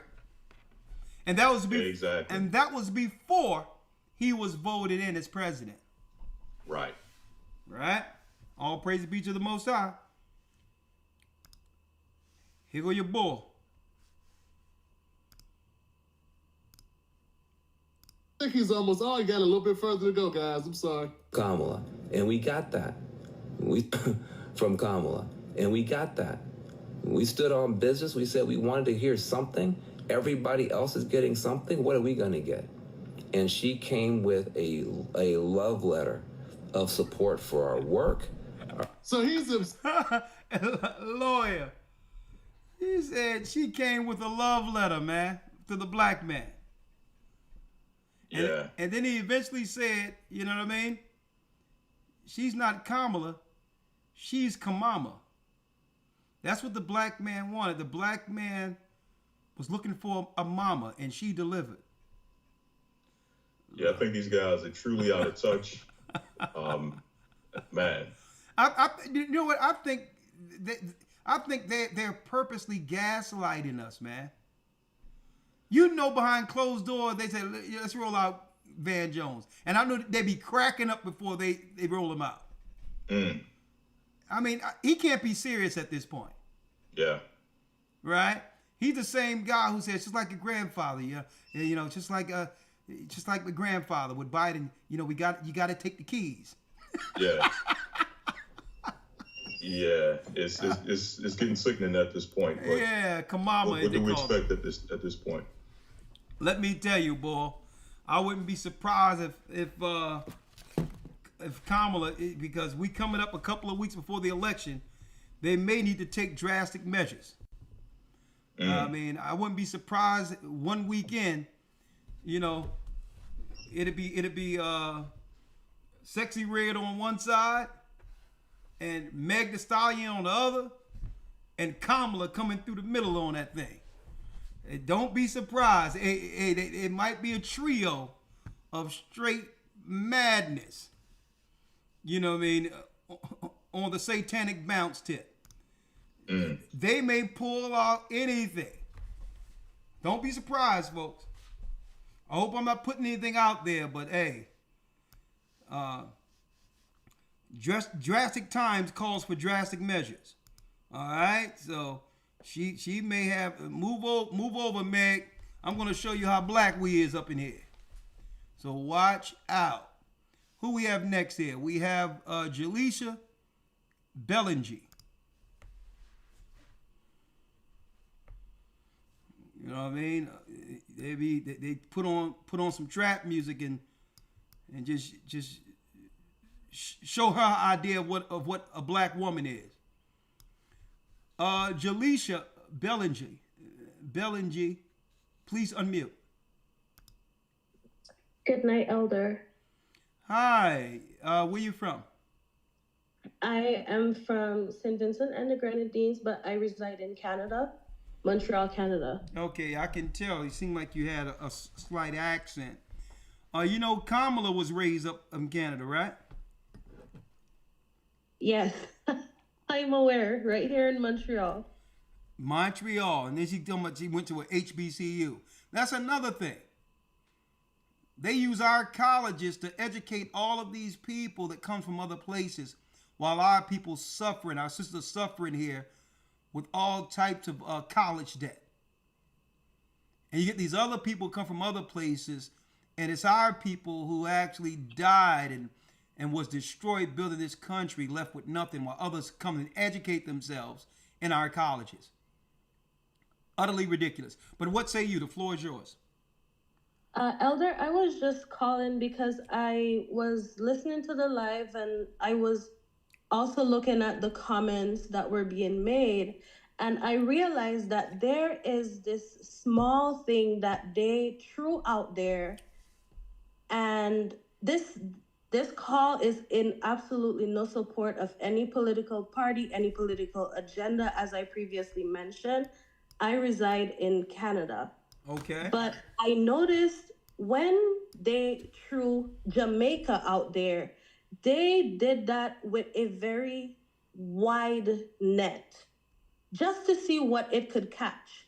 Because in the bliss of it, when anyone foreign who is not from the Caribbean think of Jamaica or the Caribbean, they think Bob Marley, they think Buju Banton, they think Usain Bolt, they think Vibes Cartel, people like this who all happen to be black, with the small discrepancy of Bob is not actually full black because his father is a white man. I would like to highlight Kamala garnered a lot of support when it was thrown out there that, oh, her father is Jamaican. Because when you hear Jamaican, you hear black.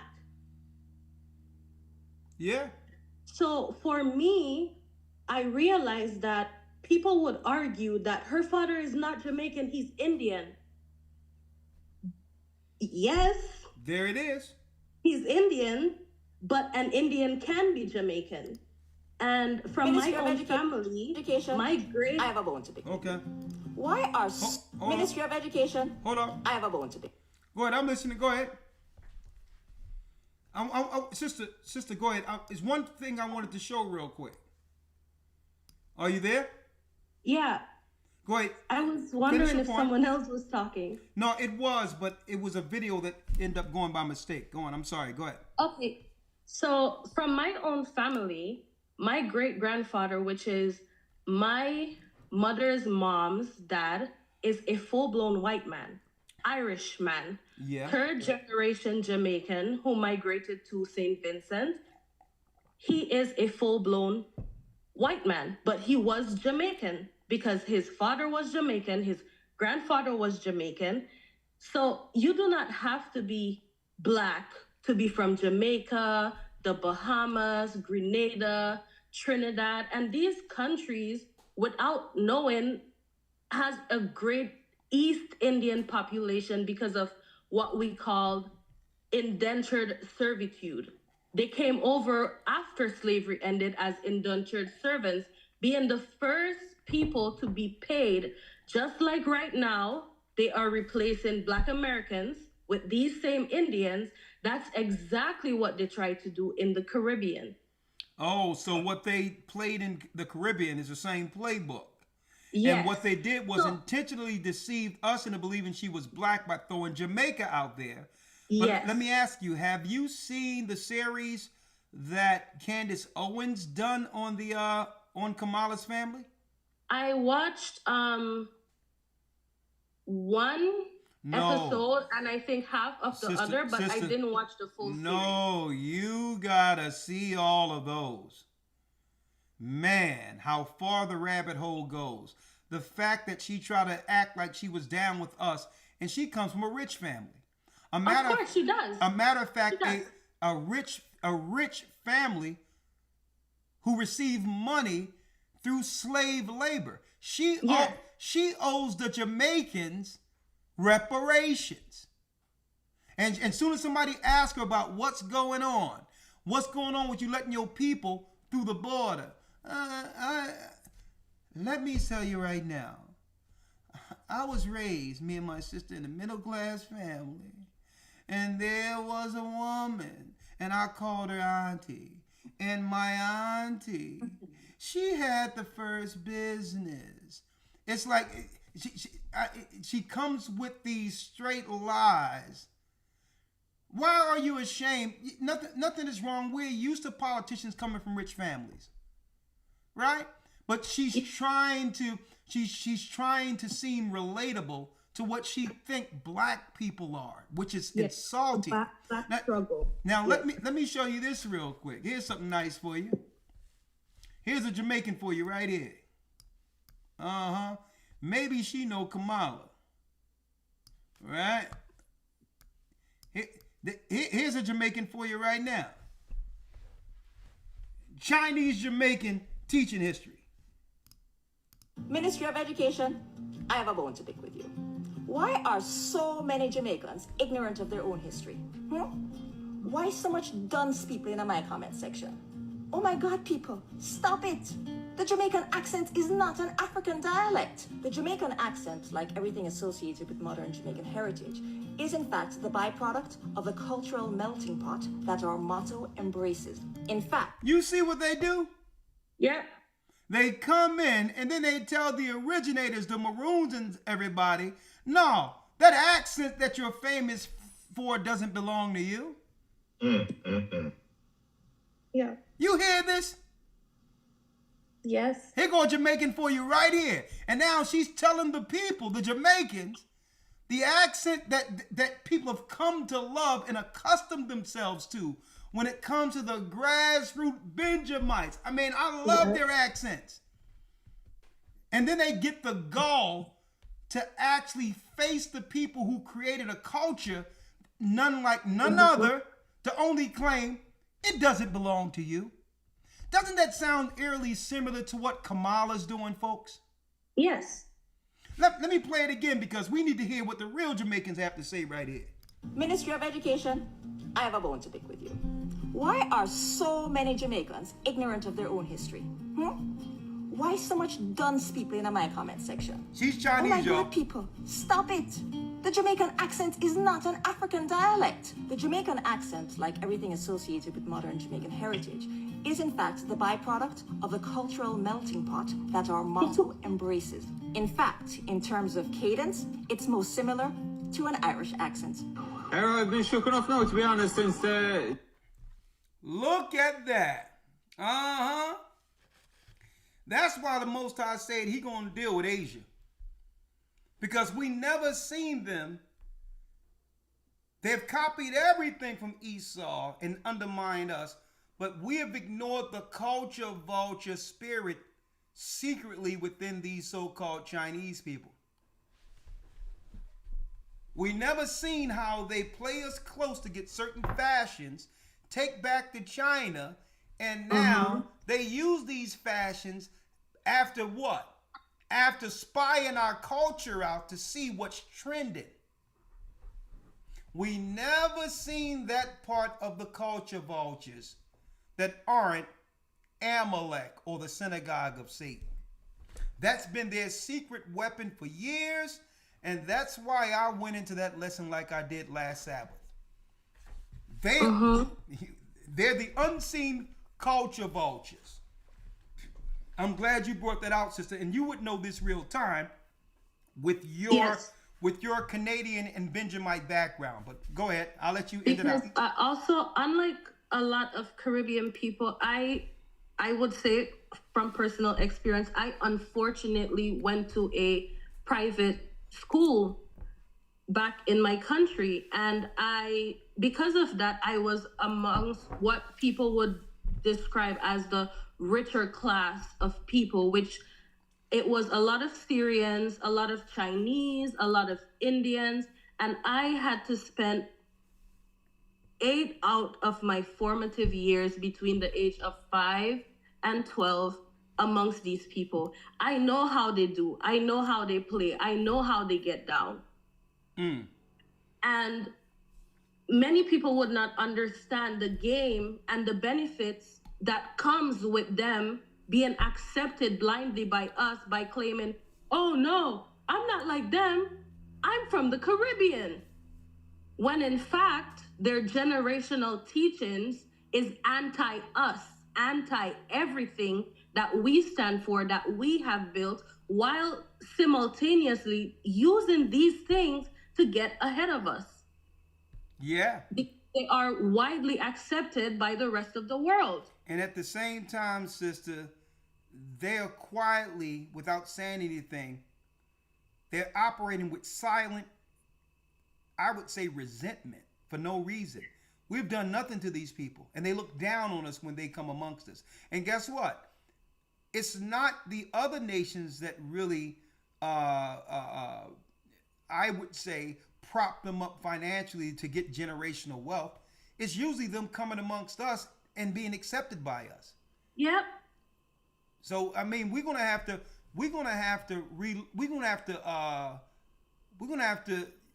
really observe and to change all of this. We're gonna really have to re-examine our relationships with these people who don't appreciate what we've done for them. And that's what being a child of Israel is now.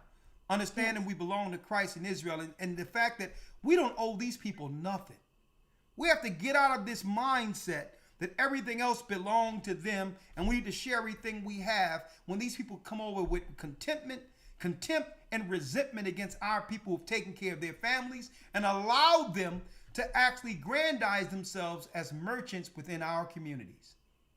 The more we accept them, the worse it begins, where now they go back and call us stupid and all these others amongst their family in different languages and saying, and then they'll bring other people over to exploit us. Those days are coming to an end, and it starts with how we actually react to what's going on politically with this other woman who's claiming to be us. You have the last word.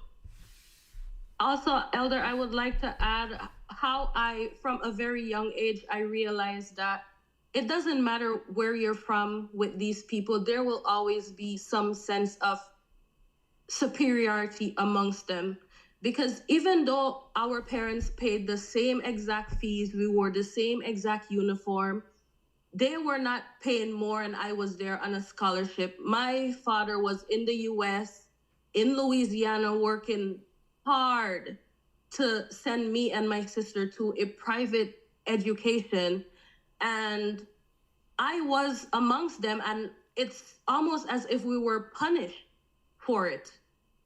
In my own country, me being full Black, whose one side of my family is ancestred, chopped sugarcane, tobacco, arrowroot, and all of that, I was punished. It was the worst 8 years of my life. I was punished for being able to afford that privilege of having a private education in my own country.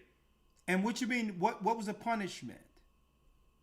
Being bullied, being called the stereotypical names, a monkey, a scrappy-doo, the same playbook that we see here in Canada and America today. It's the exact same thing I experienced years ago. Let me tell you something, sister. Right? And that's a shame. A lot of people don't understand how these cowards usually try to attack sisters. Right? When sisters are trying to do what's right privately, people wouldn't believe the abuse our sisters go through because they know, right, the sisters don't have the physical power to make things get right. Sister, you know they don't roll with us like that. Yep. They'll call sisters all that because they cowards. But guess what? They straighten right up. They think you can see them thinking what they want to say when they are amongst Black men.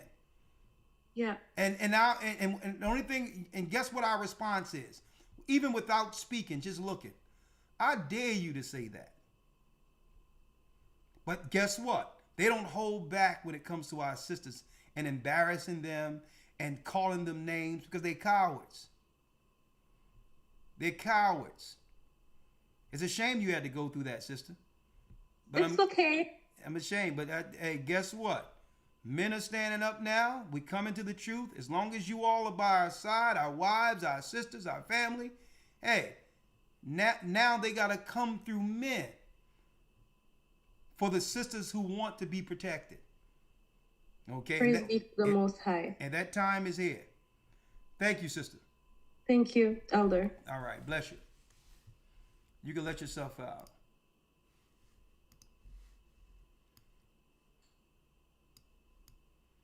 I wish they would. Oh, Keisha Jackson. And that time is here. How you doing, Keisha? Hey, I'm doing good. And you? I am blessed by the best. What say you?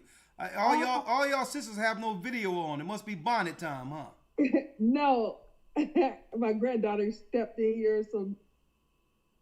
Okay, the floor is yours.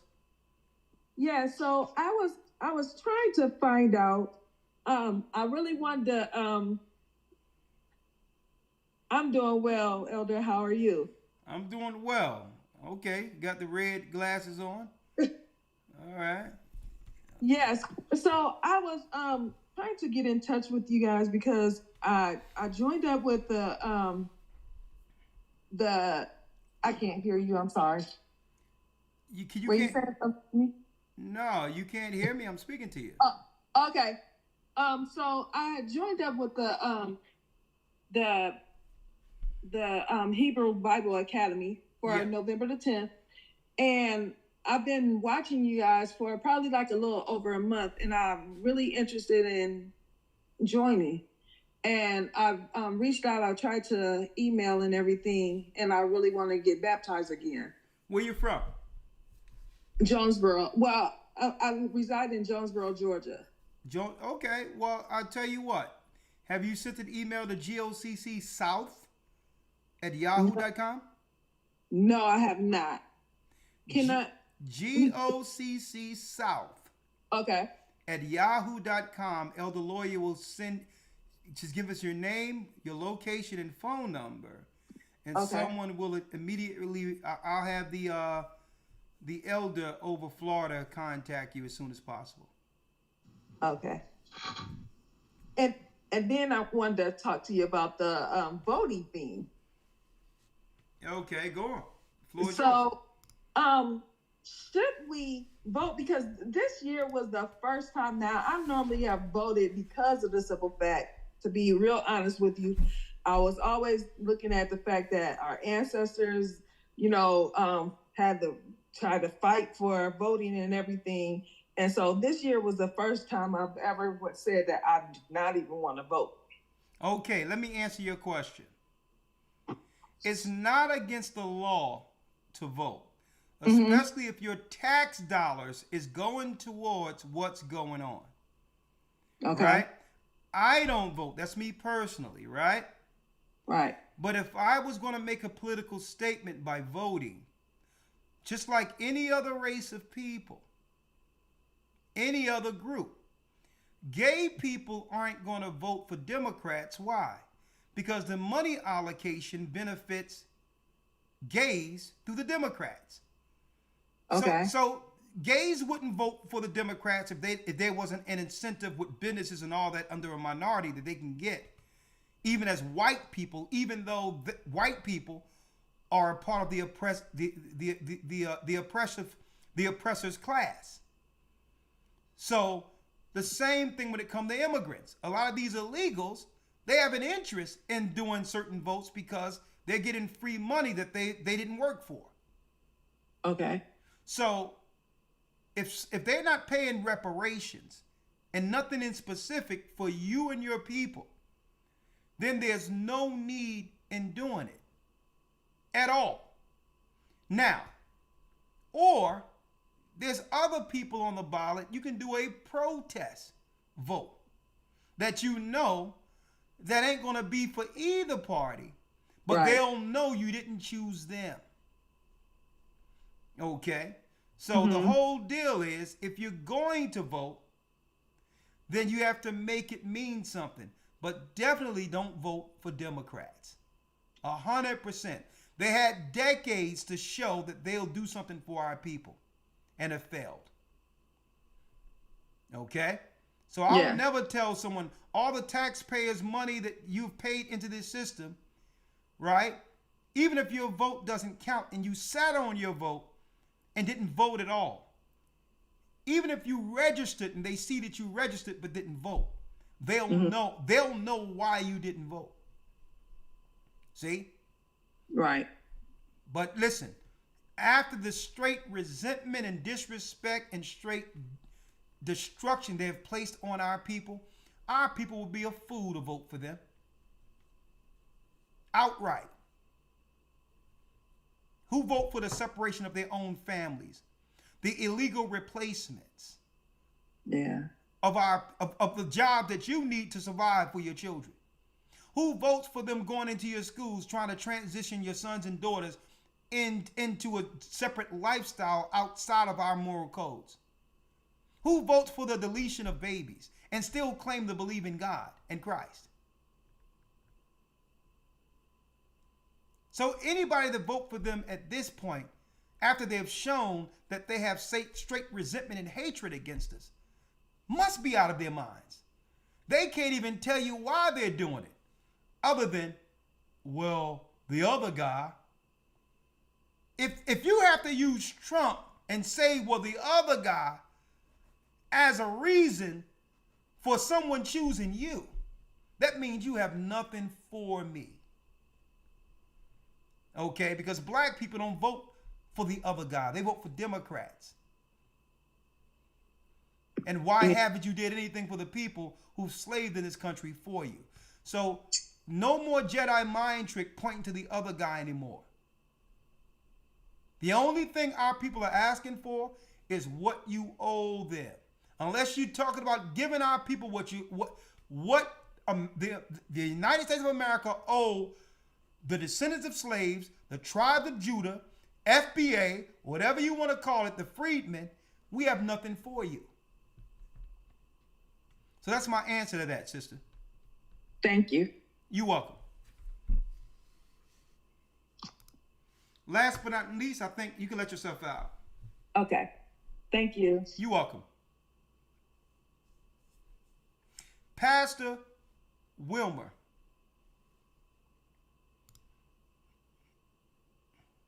Last call.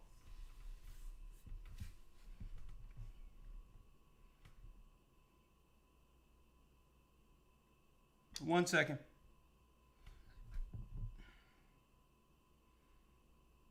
Pastor Wimmer? How are you? Okay, you had your camera on earlier. Is your camera working? Yeah. Hold on 1 second. I'm trying. I seen something come in and then it went off. Yeah, the only thing you got to do, you see it. There you go. You just clicked it. That's it. Where's your camera? I see you click the camera, but it's not showing your video. Say that again. Okay. How you doing, Pastor? How are you? Blessed. Thank you. Thank you. Blessed by the best. Higher. Okay. You tell the brothers and sisters your location. And I said praises to the Most High. You said you're coming to Florida. I'm in Florida. I'm in Melbourne. I'm near about an hour away from Orlando. Okay. And you say you are a pastor. Are you currently pastor in the church or? Well, I talked to you before. The Most High sent me out into the highways and the edges. Oh, yeah. I spoke with you before. I remember. I got you. Exactly. All right. So talk to me. What say you on what the topic is tonight?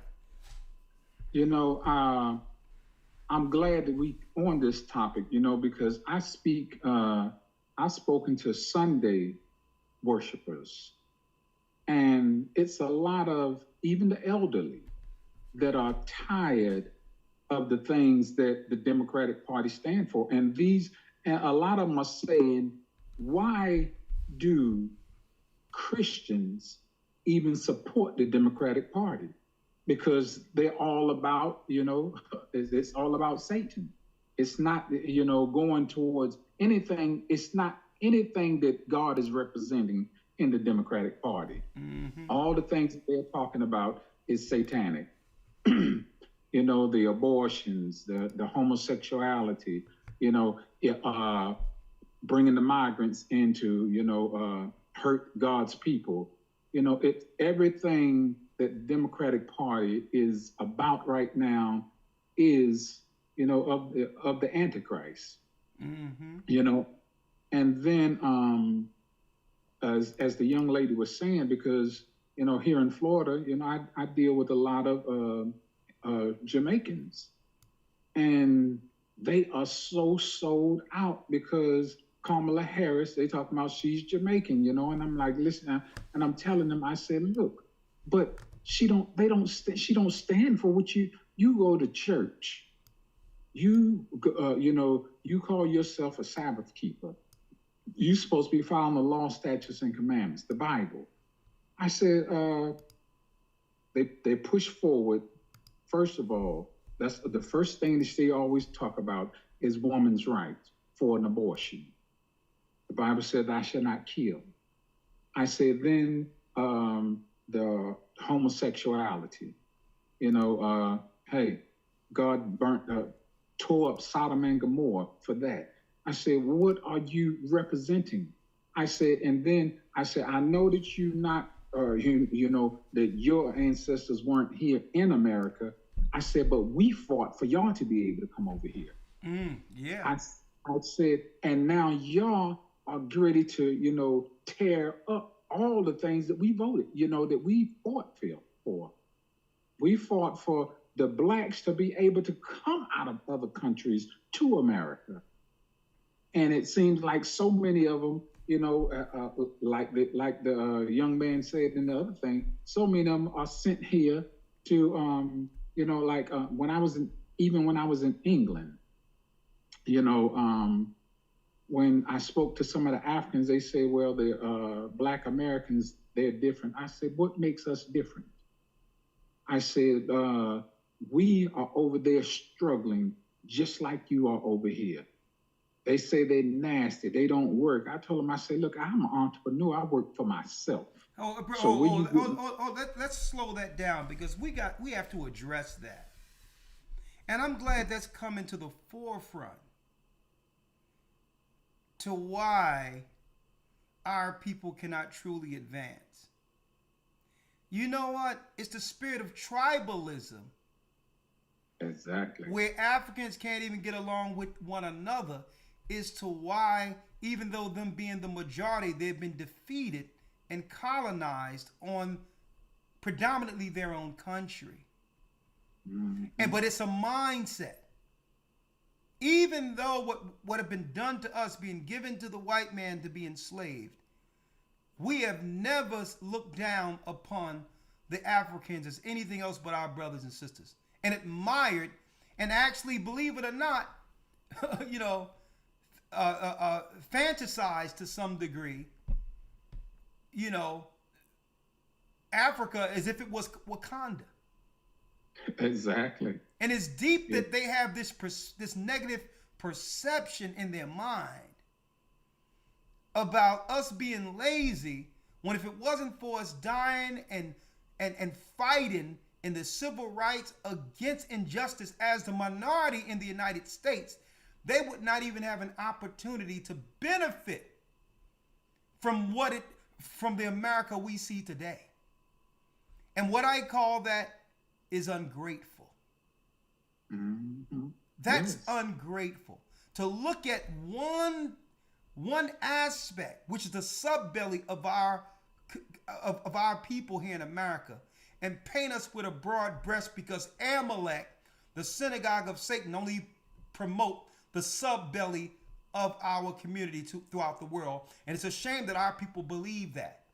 Suppose we believe the Africans were all being taken care of by a white woman by the name of Sally Struthers with a bowl of rice, a big belly, and flies all over you. That's the only portrayal or image they had of Africans in America for a long time. Exactly. But but listen, we knew better. We weren't going to go with that perception of our own brothers. We was like, hold up, that's straight racist that you show white people always doing good, and every time you show an African, it's about sending 30 cents a day to Sally Struthers because Africans are starving in Africa with flies over them. Suppose we believe that.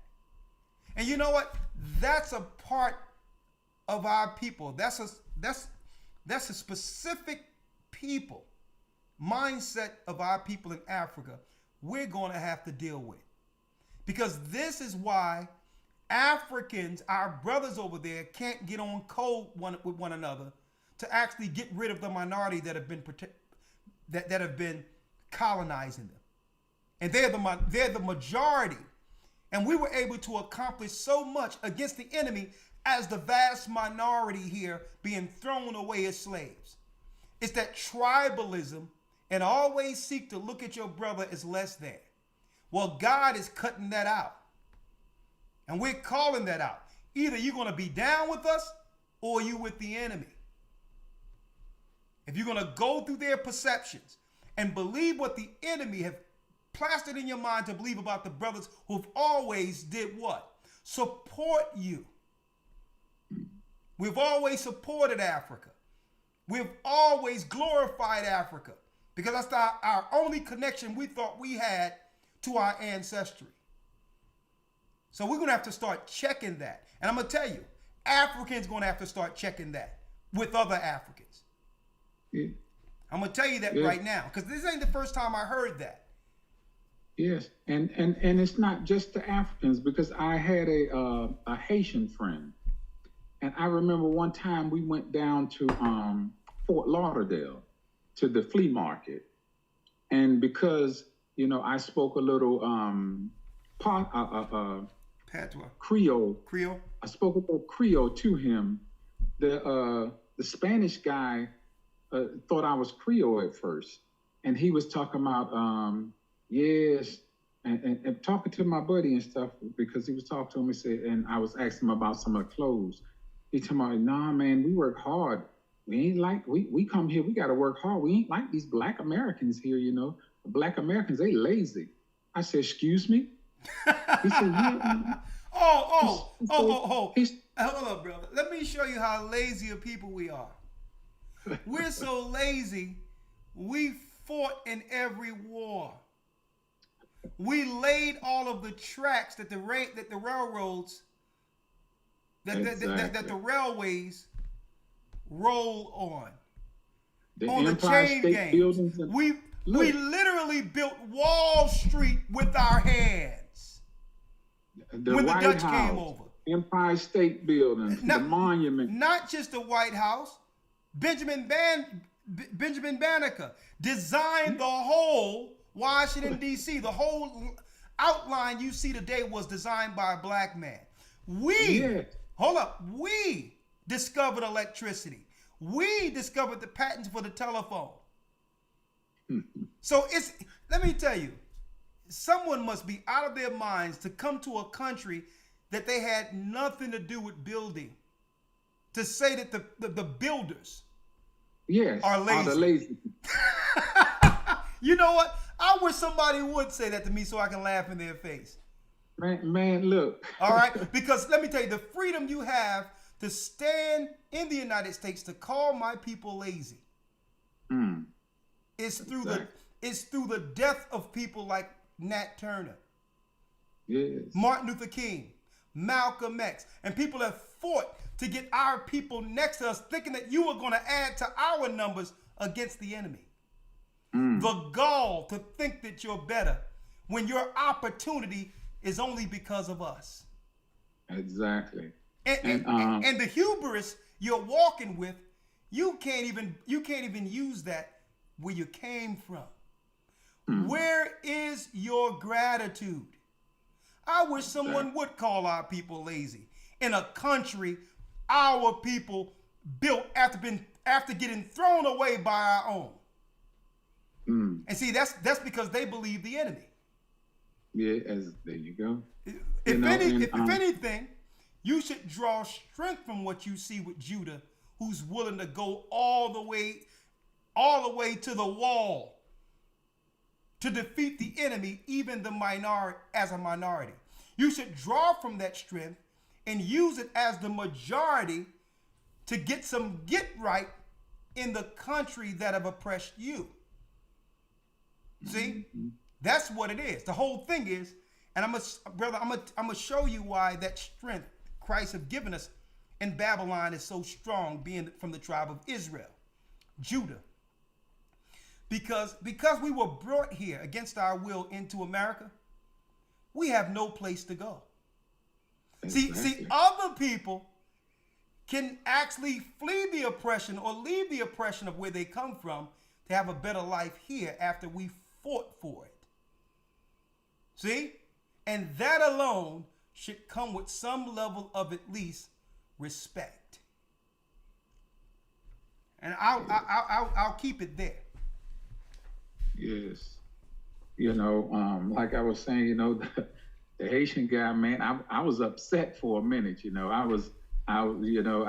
had the Most High had to calm me down. My little friend said, because I went over there, sir. I let him know I'm an American. He told me, no, you ain't, man. I hear you speaking Creole. I said, I'm speaking this because this is my friend. That's what he speaks. I was just saying something to him about asking you for. Let me tell you something, brother. And that's why I like the fact that the Most High has awakened me to the truth of who I am and who our people are. We're family, which means no one can say something ill about any of my family. I don't care if you're from Haiti. I don't care if you're from Jamaica. I don't care if you're from England. I don't care if you're from Africa. How dare you say anything about my people? I don't care if you Dominican. I don't care if you Puerto Rican. I don't care if they're trying to pit Mexicans and all that others against us. How dare you say, now we can talk and discuss certain things amongst ourselves to come together. But you better not. Exactly. But you're not going to speak down on, because the same oppression I've dealt with here, I expect brothers from other places to be able to sympathize, understanding what they have suffered by the hands of Esau through colonization. Exactly. So it's time. But go on. It's time we get on code with that. People, they come over here, they come and they get in their own conclaves amongst each other, not realizing all the minority benefits, all the schooling, all that make you be able to brag about how far you've come in working hard. Someone had to lay the groundwork and die for that. Exactly. You know, and at one time, you know, when you know, the Spanish was, you know, they was going for Trump, you know, at one, you know, during the first time that he went in, you know, I was willing to give a vote, but then I didn't, because I thought about, you know, the things that Hillary Clinton stood for. And I said, well, no, I can't. So these last, I voted for Obama. Yes, I did, but I hadn't voted since, because once he passed all the laws for all this other stuff, you know, in his first term, and they had the full House and Senate and couldn't pass anything for blacks, I said, forget that. They're not trying to do nothing for us, and he's not in there to do anything for us either. You know, they give Obamacare and think that that's something, but shoot, you just giving something to people to where they're trying to kill you faster. Because almost everybody on Obamacare is full of medicine. They got 6, 7 pills they taking at a time. One pill is affecting something else. And I told them, I said, yes, they're giving away a lot of this stuff free so they can kill you quicker. You're volunteering to kill yourself. Every time you turn around, they put you on a different medication. I had someone told me they was on, a cousin of mine, as a matter of fact. I talked to him last week. He told me he was on 4 different blood thinners. I said, why in the world would you be that crazy if one don't work to try 3 others? I said, and they giving it to you free, aren't they? He said, yeah, my prescription's free. I said, yes, because they're killing you freely. You're volunteering to kill yourself with all these medications that they're giving you. You know, but we need to wake up. And you know, the Chinese people are there on those islands. That's why they keep going to these islands and stuff, because they know the people on the islands know how to cure all this stuff that's going on, and they're getting the stuff and sending it to their people and trying to make medicines and things in China for their people to be cured. You know, they know what's going. They know that the island people know the herbs and stuff that cures, because that's that. You know, that's the things that they were brought up on. We in America, we lost that because the master and them took us from around those things. But a lot of the island people, they still go out in the bush, and the Chinese and them went over there. You know, because they know, but they know that there's better herbs over there in those islands, and they still. They go over there and take the best of the land in Jamaica. If you go on Jamaica and you go on the hills and look at the best of the land and see who own it, the Chinese people. They own it. Well, the question is why, we have to have a whole nother conversation passed on that. To why we allow these usurpers to come through and take the best and leave us with crumbs. That's a whole nother conversation we're going to have. But I believe, hey, this is why they're panicking right now and rallying together to try to hold on to this, because our people are finally seeing things for what it is, thank the Almighty, and are asking the right questions and are demanding what's ours. Yes, because it's a lot of black elderly men that are not voting Democrat no more. Good. They say they were Democrat, but they're not, because they see what's going on. You know, the Most High is wakening them up. And the only thing I'm telling them now, y'all need to just come out them Sunday churches. It's coming. You know? It's coming. I told them, I said, you know, hey, the Most High is waking y'all up for such a time as this, because they've been bamboozling us for years, for years, for decades.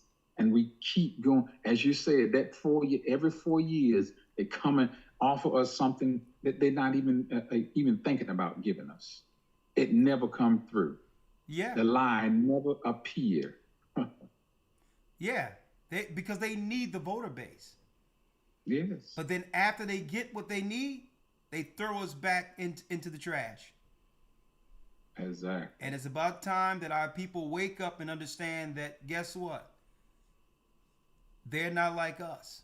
It's time to come back to the Almighty and rally together, because the Most High and we are all we have.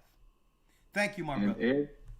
And just one more thing. Every time, as you said, every time we get there and get that vote in, what they say they're gonna give to us, or what's supposed to be coming to us, they push it to another group, and then kick us to the curb again, and come back the next 4 years and tell us another lie. There it is. Thank you, my brother. It's the perfect crescendo and ending to this particular broadcast, my brother. And it's good to hear wise men speak, and I hope to see you soon. The water. Thank you, my brother. All right. Most High bless. Thank you. Well, brothers and sisters, that concludes our broadcast this evening. They're not like us. All right? They're not like us. And God's people, starting right now, we refuse to be used. I'm Elder Rikash Yar, Elder Lawyer. Have a great night. Thank you all for your presence. Have a great night. Be safe. Hey. Stay prayed up. Sin not. We will soon see Israel, and keep in mind, the Most High name is Ahia. We're the children of Israel, and we're back. Good night. Thank you, Elder Lawyer. Yes, sir. Shalom. Shalom. The Arabs and Africans told us at gunpoint, together our wives and children then sold us. In the belly of these great ships we traveled in fear. By the rivers of Babylon we found our brothers here. Together us in Colombia, Reuben from Australia, Issachar, the Mexicans, Ahai's gathering Israel, Judah, the Negroes, Benjamin, the West Indians, Levi, the Haitians, Ahai's gathering Israel.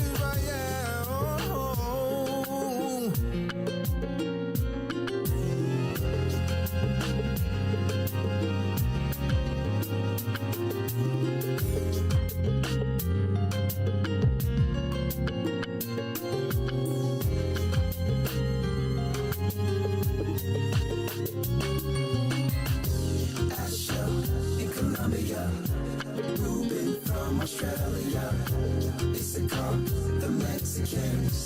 That's who we be. Judah, the Negroes, Benjamin, the West Indians, Levi, the Haitians, Manasseh, the Cubans, Ephraim from Puerto Rico, Naphtali from the Isles of Hawaii. The Lord is calling back Israel. Zebulun from Panama, Gad, the North American Indians, Simeon, the Dominicans.